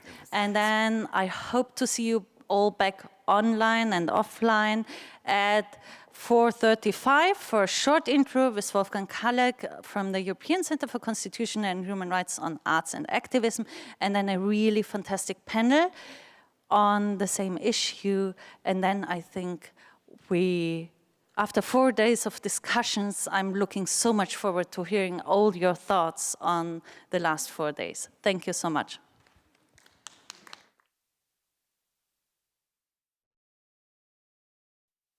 Hi, so welcome back to the Human Rights Forum. It's my pleasure having you all here.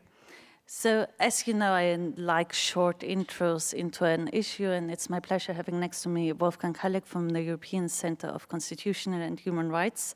And I'm very lucky to know his work rather well because I was working with the organization before, so it's going to be a rather easy conversation, I hope. So Wolfgang, my first question would be, you did write a book on Utopias.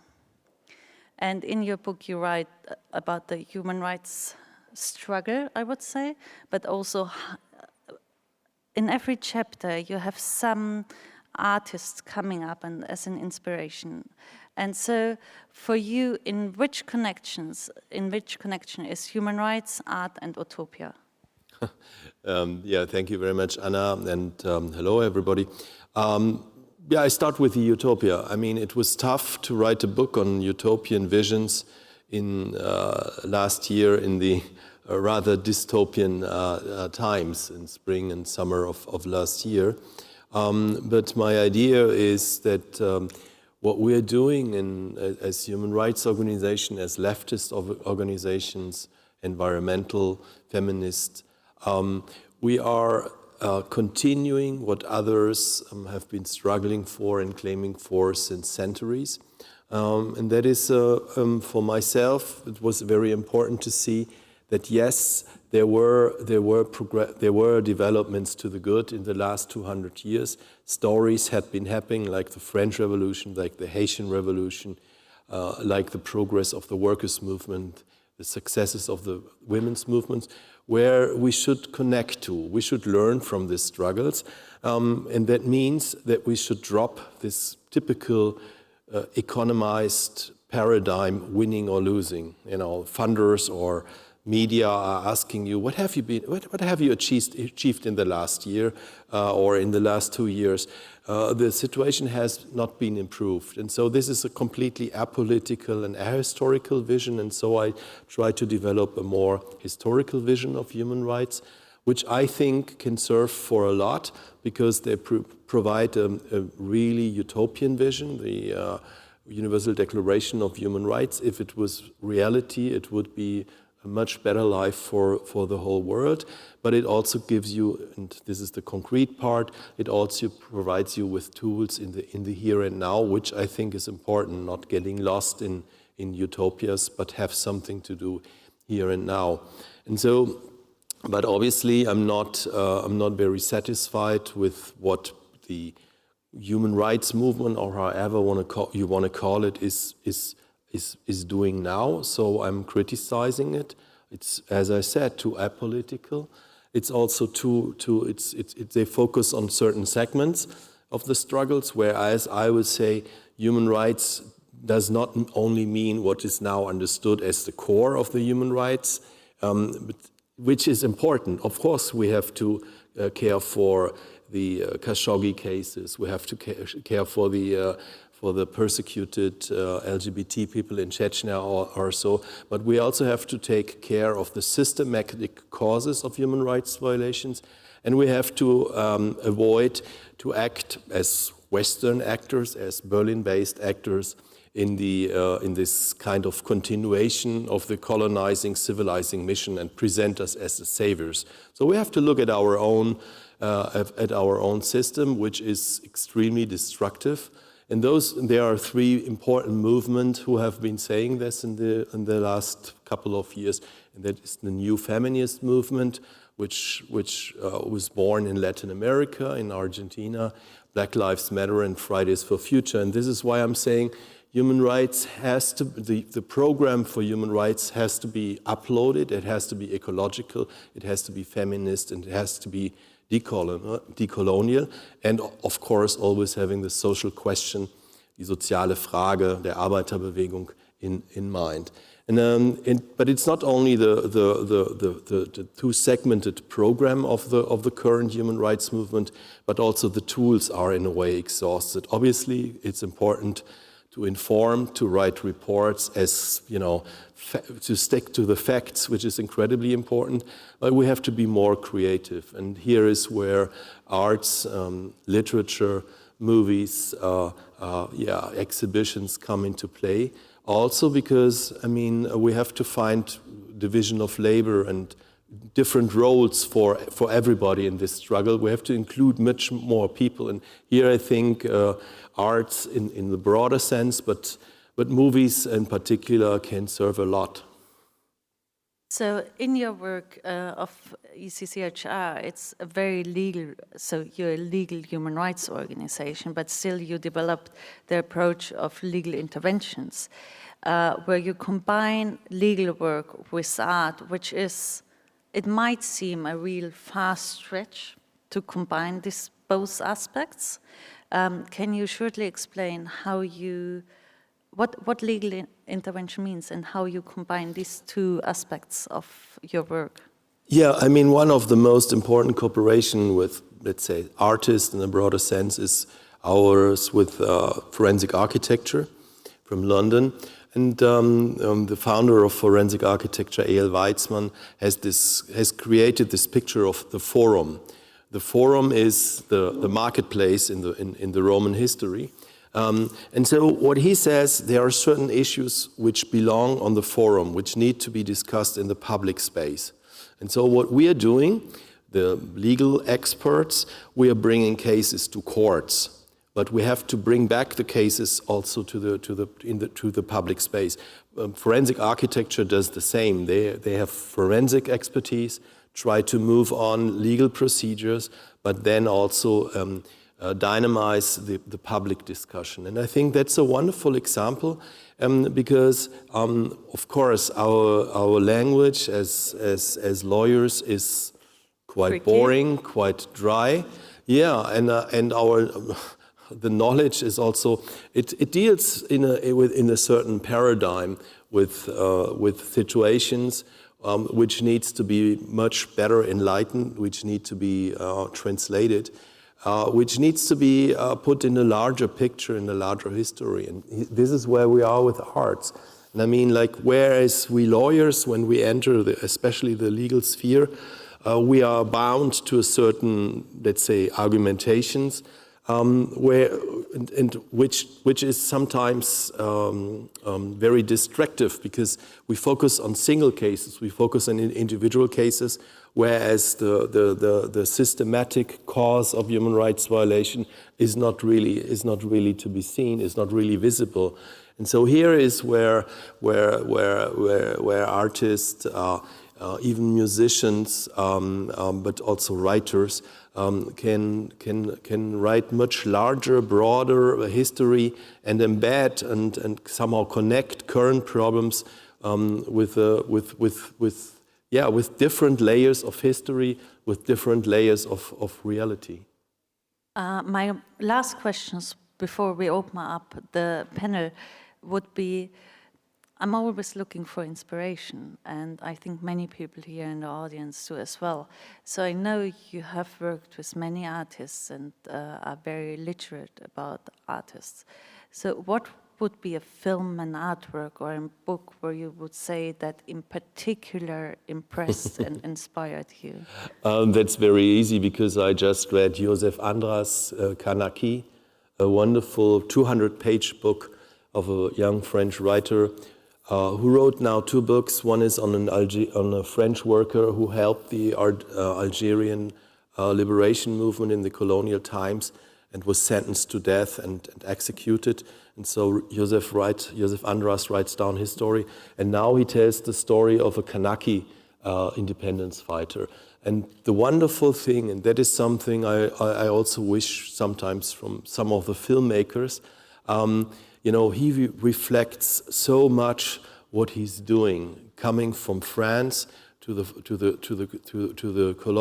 colony, and you know, actually exploiting the people who tell him the story, and he reflects it in a way which I found brilliant, because he goes there, he tells the story, and the story of Kaleck and his killing, his assassination by French security forces needs to be told, but in a way that you understand that this is a person who is really aware of his privilege, of his position, and it doesn't hinder him from telling him the story, but he tells it in a sensible way.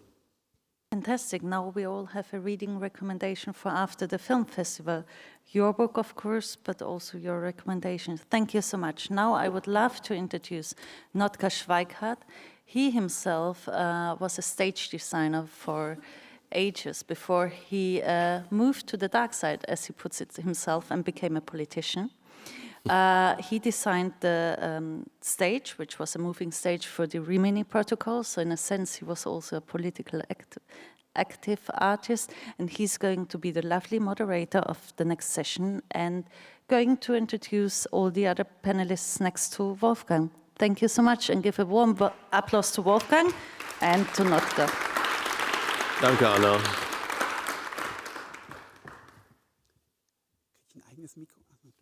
Wo sind die anderen? Verkabelt. Ach so. We have quite a few panelists for our last panel, so we can, you know, we don't have to stop. We can go on for hours. Wolfgang, you already met, and I think he mentioned some really important, the most important question: why art? Why isn't activism itself strong enough? How can you reach people with art? And we have with us artists. We have Murat. Murat Subay is an artist from Yemen.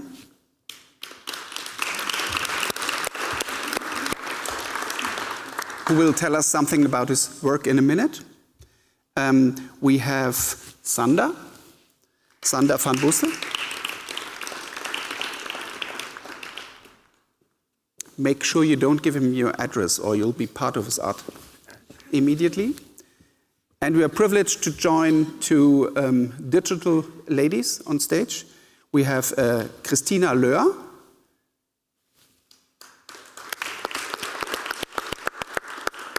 And I'm definitely going to pronounce this wrong, Bikya Graham Douglas. Hi. Hello. Now, maybe as an introductional question, and please introduce yourself because you can do it much more profoundly than I would be capable of. What's your view on art as a tool to achieve a change? What makes art privileged as a tool? Maybe Bikya. Hello, it's really lovely to be here. I am an actress and a producer, and I'm in the city of Abuja in Nigeria. It's been humbling to hear all these amazing people speak today, and more than ever, I'm convinced about the power, the soft power that art has to change the world, really. And when I think about the work I do, I look at it as a responsibility. We as artists have the responsibility to not just make people feel, but we have a responsibility to make them do. And when we think about a lot of human rights issues, these are human issues, and art imitates real life. So we have to address these issues through the work that we do. And it's the most powerful tool because it makes you feel, and there is nothing like that. And when I saw this topic and I just started reading up again about extraordinary people from Nigeria across the world who have been able to effect change. It all started with the arts. We listened to people like Fela Aníkúlápó Kuti, and we saw what he was able to achieve with his music. We look at people like Miriam Makeba and Uma Sakela and what they had to do. And then I bring it to Nigeria. Most recently, we had a documentary about sex for grades, and we saw how that was able to change the narrative about sexual assault and rape in our society. And we saw state governments actually declare a state of emergency on sexual assault and rape in Nigeria. So when I look at the work we do as artists, it's very important, and we have the responsibility to effect change through the stories that we are telling. Thank you so much. Christina, how would you, do you agree, or what would be your approach to using art as a tool? Yes, thank you. Yeah, I shortly introduce myself. I'm Christina Alleur. I work with Engagement Global. I work in communications. I'm part of a project team which is called #17 Ziele, which means #17 goals. Our mission is to raise awareness for the SDGs. So I'm not an artist. I work in communications, as I said, but for us, art is a very powerful and very good way to communicate about those issues, because the SDGs and you know, the Agenda 2030, the 17 goals, all these sub goals, it's high. There's a high complexity, and it's really hard to reach the people with facts and with this dry stuff and with naming all the goals. So for us, art is a way to reach the people, to get their attention, to reach them on an emotional level we couldn't you know, reach otherwise, and then tell them about the goals and what they can do, and how big their personal impact can be.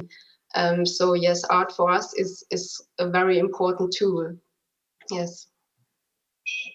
Thank you. Wolfgang, you mentioned film, you mentioned literature, books, and you told us how they impacted your behavior or and your writer yourself. So what comes first? Is it the activist first, or is it the artist first? No, are artists activists or activists artists? No, it's all together, and we fulfill different roles, and I think that's the important thing to understand. I mean, I'm a lawyer, and so I work with legal tools. I'm a writer, and I deal with writing, with literature.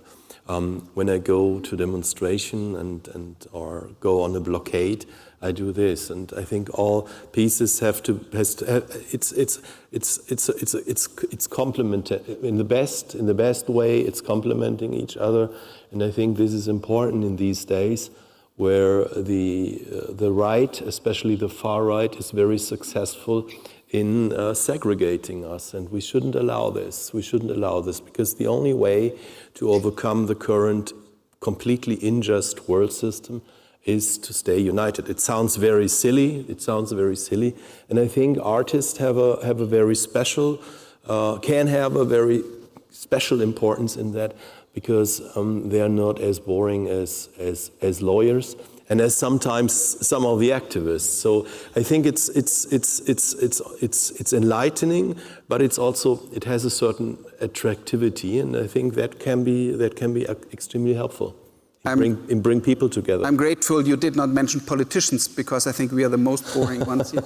No, they are out of any competition in this regard. Hopeless. Murat, you embody both of it. You're an activist. Your art is. Maybe you tell us about what you do. It probably makes more sense. Well, first of all, thank you so much for having me here. I'm really glad. Well, I don't know how I can like recognize myself, street artist, activist, But I do something that I like anyway. So from my experience, I agree also, of course, with all the wonderful speakers who already said things about art, But I do want also to put the burden on the art that it has it doesn't have the Moses, tool like a magic stake. But from my experience during the last 10 years, where I can divide it from the revolution, war, and in exile, that when I talk to people, for example, in Yemen, street art, it was new during the revolution, and it's totally new. There was nothing like a big scene like this. But then when I call people to join me to do street art in the war, in the conflict zone, where the capital Sana'a was divided into two parties, two regions, one north, one south. So I call people to join me to color the scars of the bullets and the RPG on the walls. Totally, I wasn't expecting that that there is one person will join, but hundreds and hundreds of people they join. Children, artists. They are not artists. Even passerbys, even the one who sell newspapers in the street, they take some time to paint walls with us. So because the art, it's a universal tool. And also this is why I have also audience here in Europe. I mean, it's far. I mean, all of you know that Yemen is far from the map, from this part of the world, but it's still that there is people who are, engaged with my art. Somehow even you, that you are inviting me here. So art is a splendid tool. We can say that it's can be like a powerful to change, like it happens with one of my campaigns, because I work in terms of campaigns. When I start to paint the enforced disappearance people, which is a prohibited issue in Yemen since the 60s until the revolution. And then suddenly in 4 months, we found people alive after 3 decades.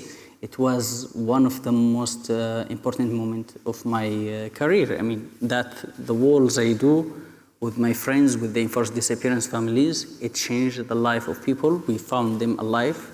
It was something life. I mean, it's not just a research. That's it. I mean, I didn't believe it even myself. When it pushed people to start search about those people in the walls, and they found them. So yeah, we can say a lot of things about this. Now, Murad, would you consider yourself, is your motivation a political motivation, an activist motivation, and you just use your talent? We saw some of your works outside. They're hard, but they reach you. They're really drastic, and I think they're very powerful. So you do have certainly a talent. Now, did you just use your talent for your political purpose, or was it the other way around, that you were like an artist who needed to paint and you found the subject or the goal of your work in politics? Okay, it's difficult. I mean, I was part of the revolution, which we hoped a lot to achieve, but we found that the game is bigger than us. There is a lot of interest by regional and international powers that emerge in the situation. So the people were disappointed. So I found myself, instead of chanted in the streets to protest against the dictatorship there, and there is no freedom, really freedom, just was a mask of freedom. It's not really. And we found myself that I'm useless anymore after the anti-revolution took a lead. So what should I do? I just know how to paint. So I started to do this. It's a passion anyway.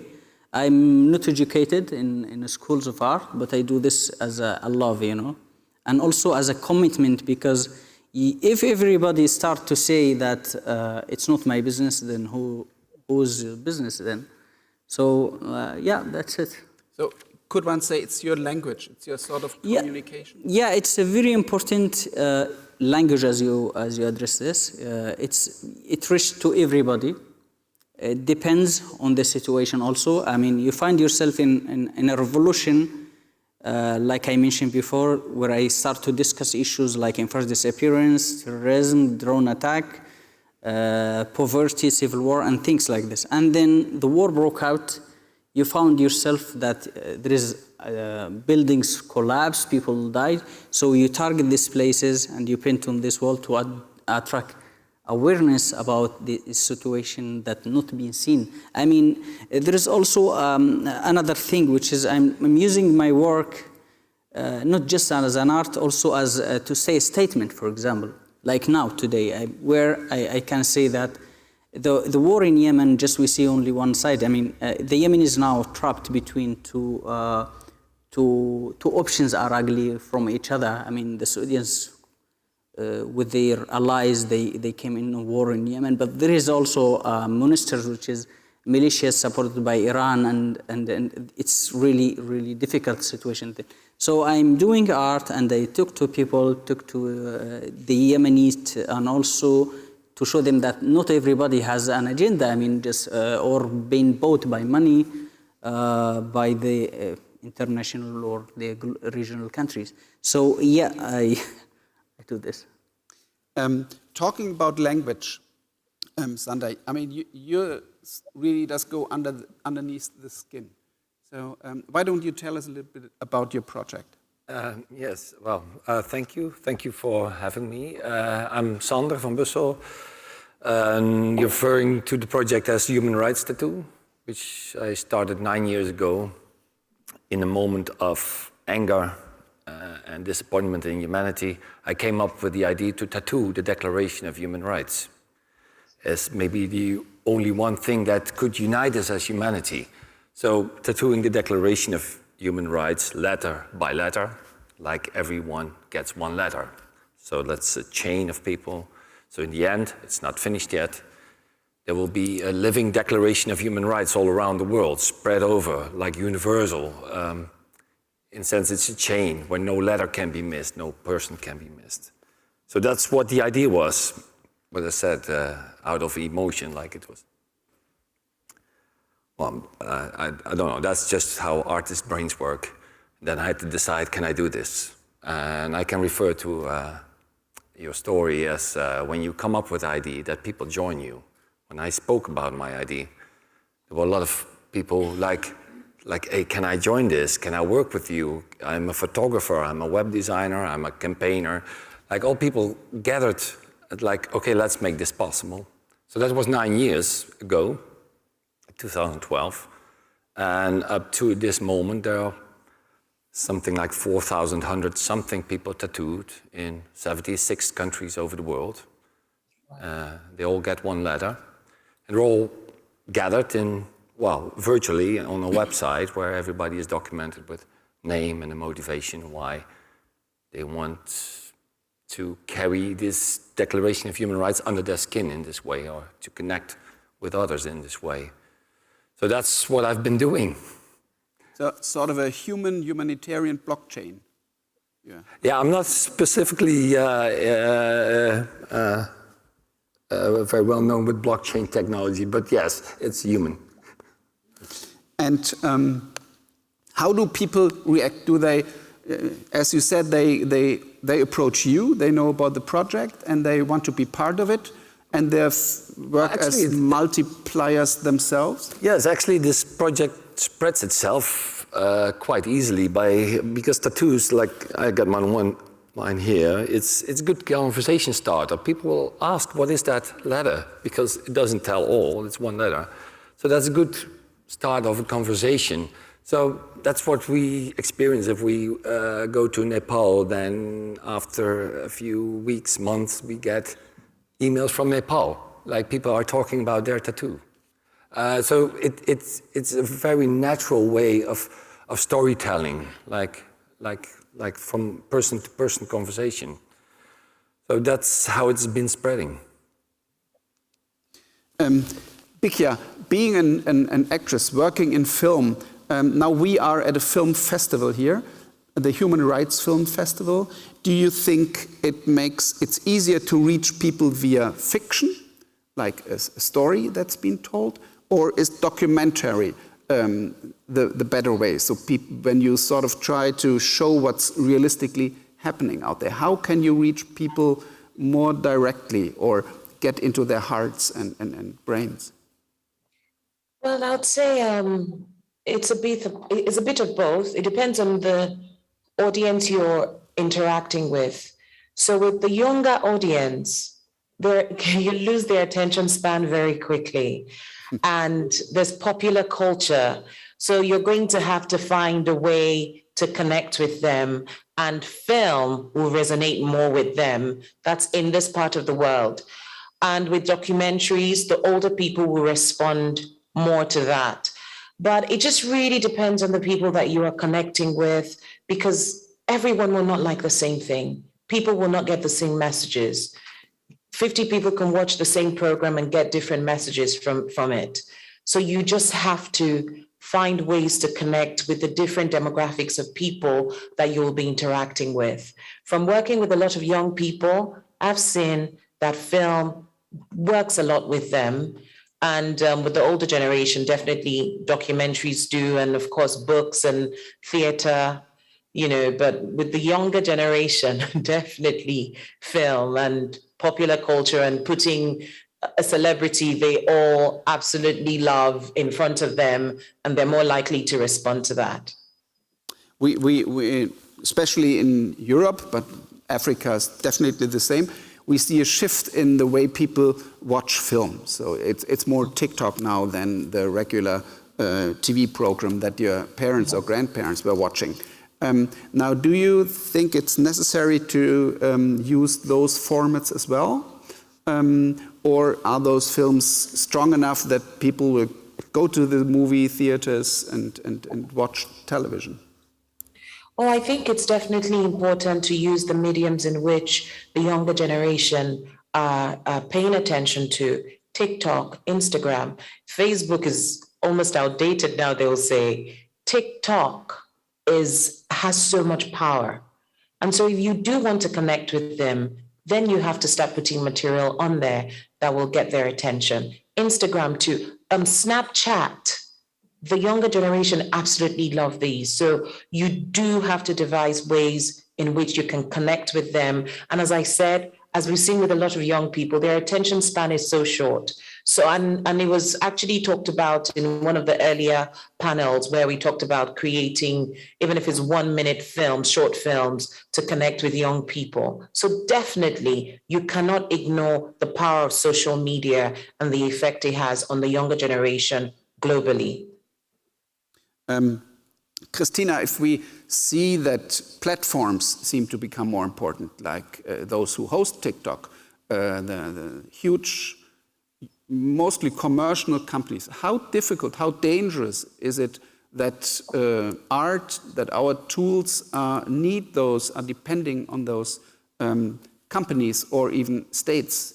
Is that a contradiction, or can we freely and rely on all those promises they make about being independent and not censored?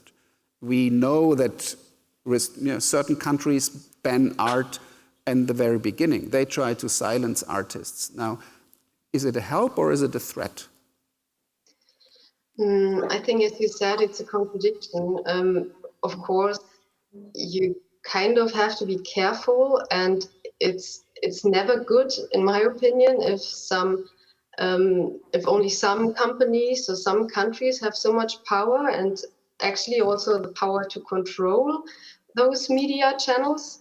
But on the other hand, of course, you can reach lots of people there, and as Beeko said, you can't deny it. You can't say, I'm not working on social media. I'm not there. I'm not putting up stuff there, because it's such an important channel nowadays, and especially for younger people, for children as well, but also teenagers and young people.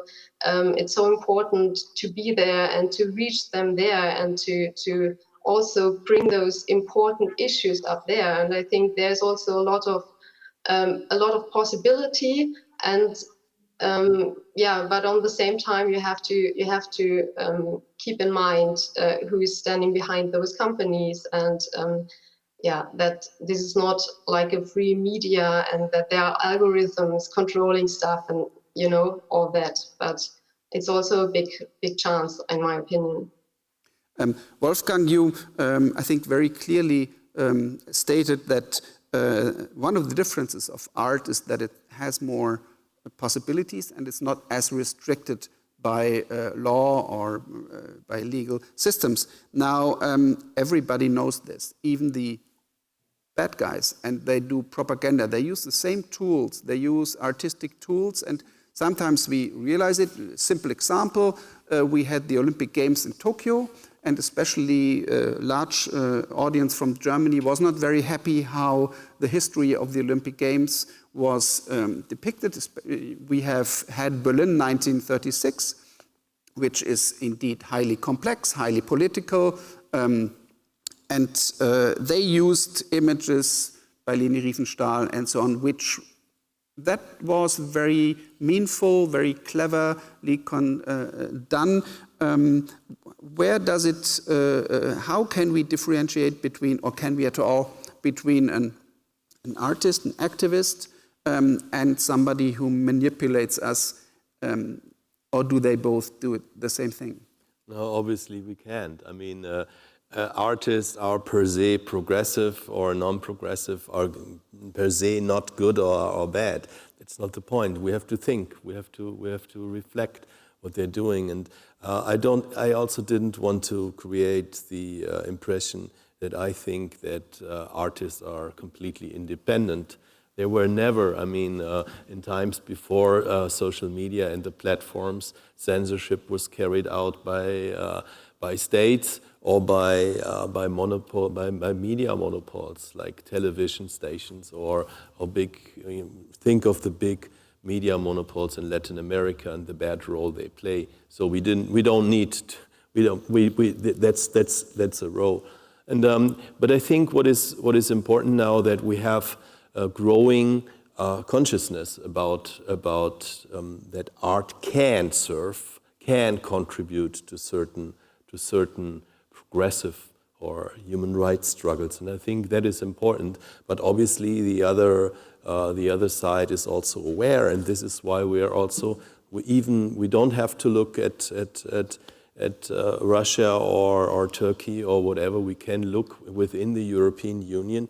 There is a growing tendency to silence artists. Look at Hungary, where cultural institutions are taken over by the state, or look at a state like Spain, where rappers are imprisoned because they rap against the crown. I mean, like, and I think we have it's a space. Art can occupy, can regain a space, but this space has to be defended all the time, and it has to be reflected if this space serves the purpose you pointed to. So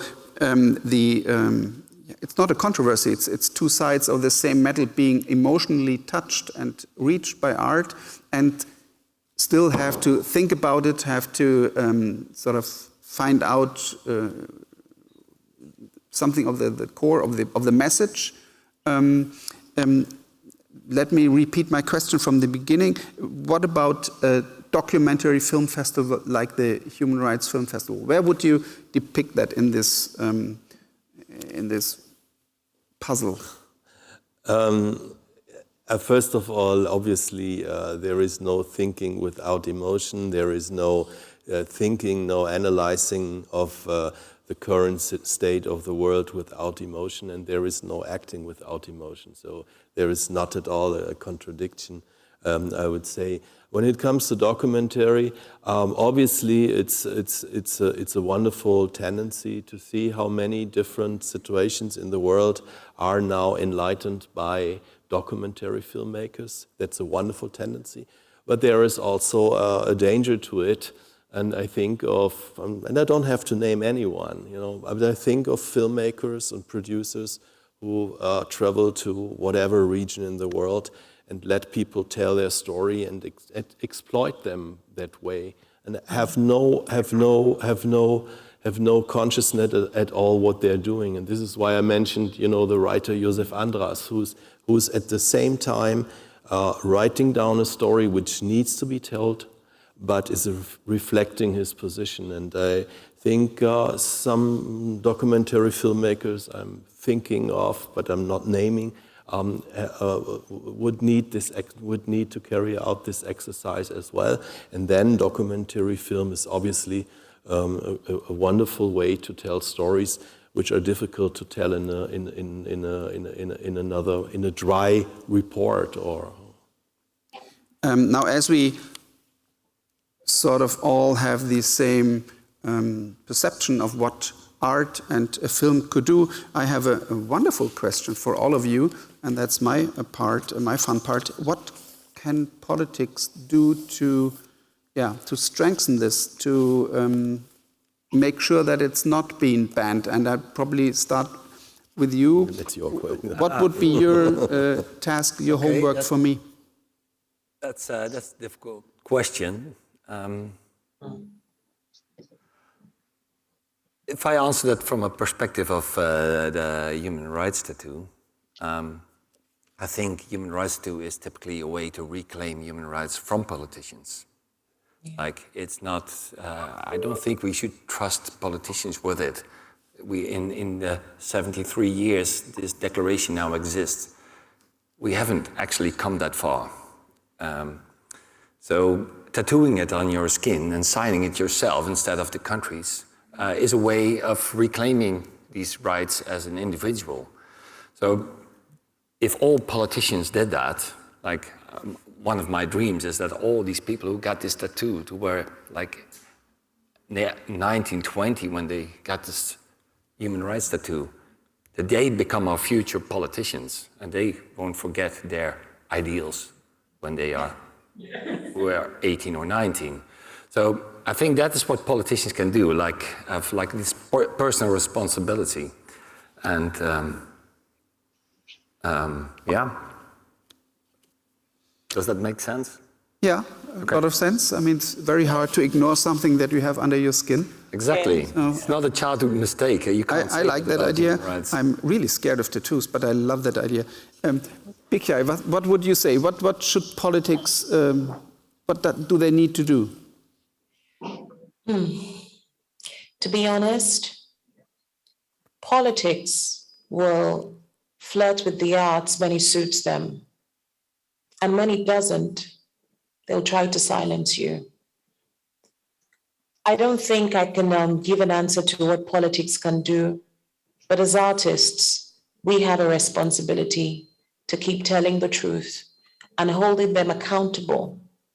So that's where I'll focus on. And if we have leadership who understand the importance of the work we do and human rights, then we can have discussions and maybe put in policies and laws that will protect people.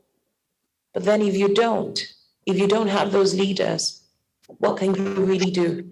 You can only go on telling the truth, being honest, speaking for people, and making people feel, and going out as individuals, as organizations, as a collective, as communities, to do what they can. Yeah. Murat, now, does it have political reasons that you left your country? Is there a direct controversy between politics and art? And what's your wish? What do you think politics should do, whether it's in Yemen or in Europe? Well, I left Yemen because of the consequences of the war, and also because my work is connected directly to politics. You know, in the beginning, I can divide my work to 3 phases. Revolution, during the revolution, where I was very free and supported by the people. And during the war, where I start to scare on my life, it's normal because there is only the sound of bullets. You have to be there in the war, you have to choose side or to be silent. If you want to continue as an artist discussing political or to criticize the warring parties, you have to be careful or you have to leave the place. So, and there was many investigation with me in the north, for example, and a hidden threat. Like, I can see about politics and art, if art discussing politics or criticizing, that means it's the enemy of the politics. For example, even here, I had in last July, I give an examples, I had a mural that I was supposed to do it in the anniversary of the G20 in one of the cities in Italy. Unfortunately, my work is always hard, I'm not coming from a heathen, I saw the war, so I have to criticize the war, the reality. And then this painting wasn't accepted. I said because I have to work, the artists, they pay price anyway. So they rejected the city totally. They said, exile this artist. The artists, I can see that they pay price, especially those people who are working in politics and they have a free voice. With time, they start to feel that there is no opportunities for their work. There is no galleries, of course, no one will exhibit your work, something like that. So the politics, if we see that they celebrate only the works that never criticize them, never do something or approach. And that's it. Yes, politics will not accept the art that engage or criticize. It's like the free speech, like when you write or you are activist in the street against or something like this. So it's normal, it's a fight, it's normal. So the artists, they have to fight and they have to be patient also, but they have to know that their enemy also, if there is an enemy, I do want to say that, they have to know that they are strong. Christina, is that the natural opposing position, the politician on one side, the artist on the other side, trying to inform him, push him? Where do you see, could politics become better in this process? I think it depends on the context and where you look at. If this is really opponents, the artists and the politics. So what I can say is we as a project, we work together with artists to send this message about the sustainable development goals out, and we try to support artists as well with that. And we work on behalf of the Federal Ministry for Economic Cooperation and Development in Germany. So there is kind of a connection, a kind of a bridge between politics and artists through us, if you want so. So I think making sure that projects like us exist, making sure that there are those bridges into the arts is probably quite important, for the politics to support and to also give room and space to artists. Wolfgang, the freedom of art, now when we look at our European situation, seems to be privileged, at least when it comes to Germany. You mentioned Hungary, you mentioned Poland, you mentioned Spain, where it's not that obvious. But what would be your wish to politics to ensure that we keep being able to use those artistic means to activate? I mean, politics are those things, this matters us all. And so if I understand Bitya and Murat and also Sander well, we shouldn't leave politics to the politician. But when it comes to institutionalized politics, I have not many expectations when I see the upcoming elections. But I think it has also to do, and this is, rather than calling calling upon the politicians, I would say it's up to us to engage us more and to put pressure on politicians and on the parties, to guarantee not only the freedom of arts, but also the freedom of speech and all other freedoms for everybody, everywhere. Well, I really like that, and I wrote it down immediately. We should not leave politics to the politicians. I guess that sums it up, and that's my favorite sentence. I thank you so much for joining us here on the panel. We're already over the time. I knew that would happen. I'm looking forward to 75 years of the Declaration, and maybe you're done by then, and we get them all together in one spot. And of course, I would love to have that happen at the Human Rights Film Festival in Berlin in 2 years. Thank you very much for joining us. Thank you. And thank you for hosting us, and thank you for watching us. Thank you. Thank you. Thank you so much all for this absolutely fantastic panel. We are nearly at the end now, so you can decide if you want to stay on stage or leave it before we do like the closing of the forum. Where do you feel more comfortable? On stage or off stage? It's your stage. I would have done it with you on stage as well. I mean, so lovely people here. After 4 days of discussions, of insights, of workshops, I have to do a few thank yous, but my first thank you goes to the Ladima Foundation, because I already said that on Monday, Tuesday, when we had, I'm a bit in a festival mode, when we had our conference day together with our Indian partners. But what was so amazing and so fantastic for me was I found these two absolutely outstanding feminist organizations who work with media and film, the Chambal Media and the Ladima Foundation. And I had a crazy idea with far too less time in my mind. And they were like, yeah, come on, we make that happen. And the one person who made that happen is sitting right there, Edima. Edima, thank you so much. It's just fantastic. So, and I'm going to sit down for a moment because I want all of you to get to know very shortly and very brief Edima and the Ladima Foundation. Thank you so much, Anna. It's been an amazing 4 days and an amazing day for us today at the Ladima Foundation. We were so proud of all the speakers that represented us here, and thank you so much for all the brilliant conversations that are very relevant at this time. I'll just tell you a little bit about Ladima Foundation.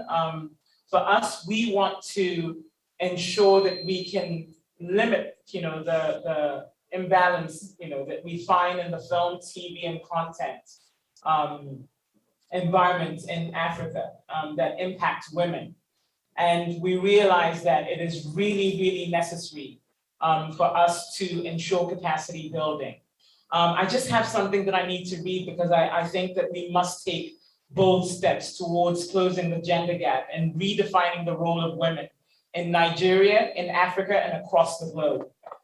For us to be able to address political, social, and economic inequality and these vulnerabilities, women must be empowered and included at all levels of decision-making. Our approach must be intentional. This is what we believe in Ladima. There must be intent. And it must guarantee equity. We must look at the socialization process because the reason why women across Africa are so marginalized is because of our socialization process, our culture, religion. So we must look at how that is, done in Africa. And our education system must prioritize capacity building and mentoring to address the gender gaps at leadership, policy, and operational levels. At the operational level, we must put in place capacity building and training support to enhance the technical skills and competence of women to better influence the environment with confidence. And that is what matters. A lot of women know what to do, but they're not confident enough to do that. And it goes toward Bikia, EVA, and Adeswa, and all the many panelists that you've had today have said. If we don't have the confidence to change our society, then we won't be able to, impact human rights in any manner. At policy level, we should address research gaps, and that is the problem we have across Africa. Data, we are always just, postulating and theorizing, but we do not have the data to back this. And specifically in the field of gender, we must ensure that data supports any intervention, regardless of whether it's government or it is multilateral or it is development interventions. And we must support increased contributions of women to policy-based research. So don't leave the women out of the room when you are creating these policies. When we set the table, make sure that we ensure that 50% of that table is, left for women, to occupy. So we must advance gender perspectives that mainstream the significance of women in leadership, politics, and the economy. Otherwise, at the end of the day, like we've all said in this last session, politics will be left to the politicians, but we can influence what the politicians do, because at the end of the day, we vote them into office. So I think at Ladima, our role is to build that confidence. It's to ensure that through capacity building, through networking, through ensuring that we mentor women, that we're able to change the narratives. We have a saying, and I'm going to leave it at this. We say African women have stories to tell. Let's watch them. Thank you very, very much, Anna. Thank you. Thank you so much. I mean, that was the perfect end statement of this forum. Now I have to add just not content-wise, but practice, like on a very practical level, a few more things. First of all, 4 days. I have to say thank you to so many people, and I hope I don't forget anyone. But first of all, I want to thank our funders, without whom we wouldn't be here, and who didn't support us just money-wise, but also with ideas for amazing speakers, with really interesting discussions and with a great exchange. So I want to thank the Robert Bosch Foundation, who really, the moment we started and they were on board, they were constantly exchanging thoughts with us, with what was so helpful. The same goes for the GZ, who supported us on behalf of the BMZ, so and they also, the two colleagues there, they brought so many amazing speakers here because they have a worldwide network. And then also the Schöpflin Foundation. Without them, we couldn't have done the Day on Journalism.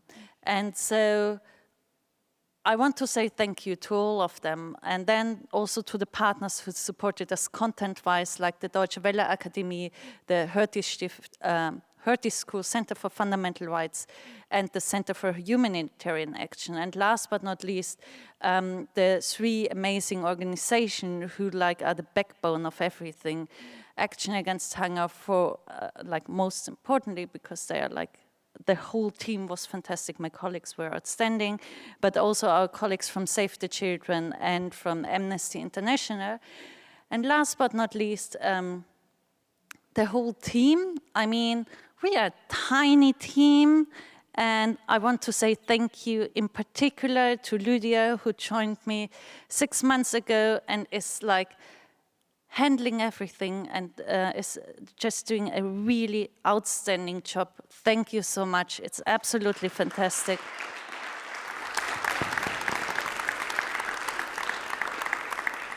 I'm going to do the same speech tomorrow night at the award ceremony.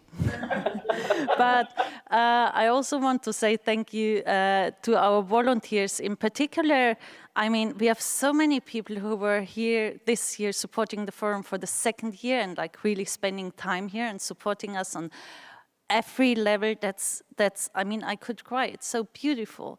And then, of course, also all the amazing speakers, because if we would do a conference without speakers, it would be a bit boring. So thank you to all of you for taking the time, for flying or coming or going by train was possible to Berlin. We still haven't found a way to bring people from overseas by train. There should be a solution soon. And did I forget someone? Yes, I forgot someone. I mean, we did a live stream the whole day, 4 days. So we have a fantastic colleague who did the sound and also managed the hubs, and that we have sound from everywhere in the world. We have 2 wonderful camera operators who gave out a perfectly fine picture. And then, of course, the people you never see because they are in the next room who handle all the technique, like everything. Thank you so much for everything. It was fantastic. And thank you also to our audience. Without you, it wouldn't have been the same. Have a lovely evening. Thank you. Before I leave the stage and let you get some air, 3 hints. First of all, at around 6 p.m. we are going to show, and here we are by the fantastic Katja Riemann, which is part of the Save the Children film series. And as we were talking quite a lot of Afghanistan today, I can only recommend you the film The Silhouettes, by a fantastic filmmaker who joined us for the 2nd time this year. And then, of course, for everyone who has a warm jacket with you, we are going to show the outstanding film La Vocera outside today with a panel discussion afterwards. Don't miss it. The film and the speakers are fantastic. Have a lovely night. Yeah.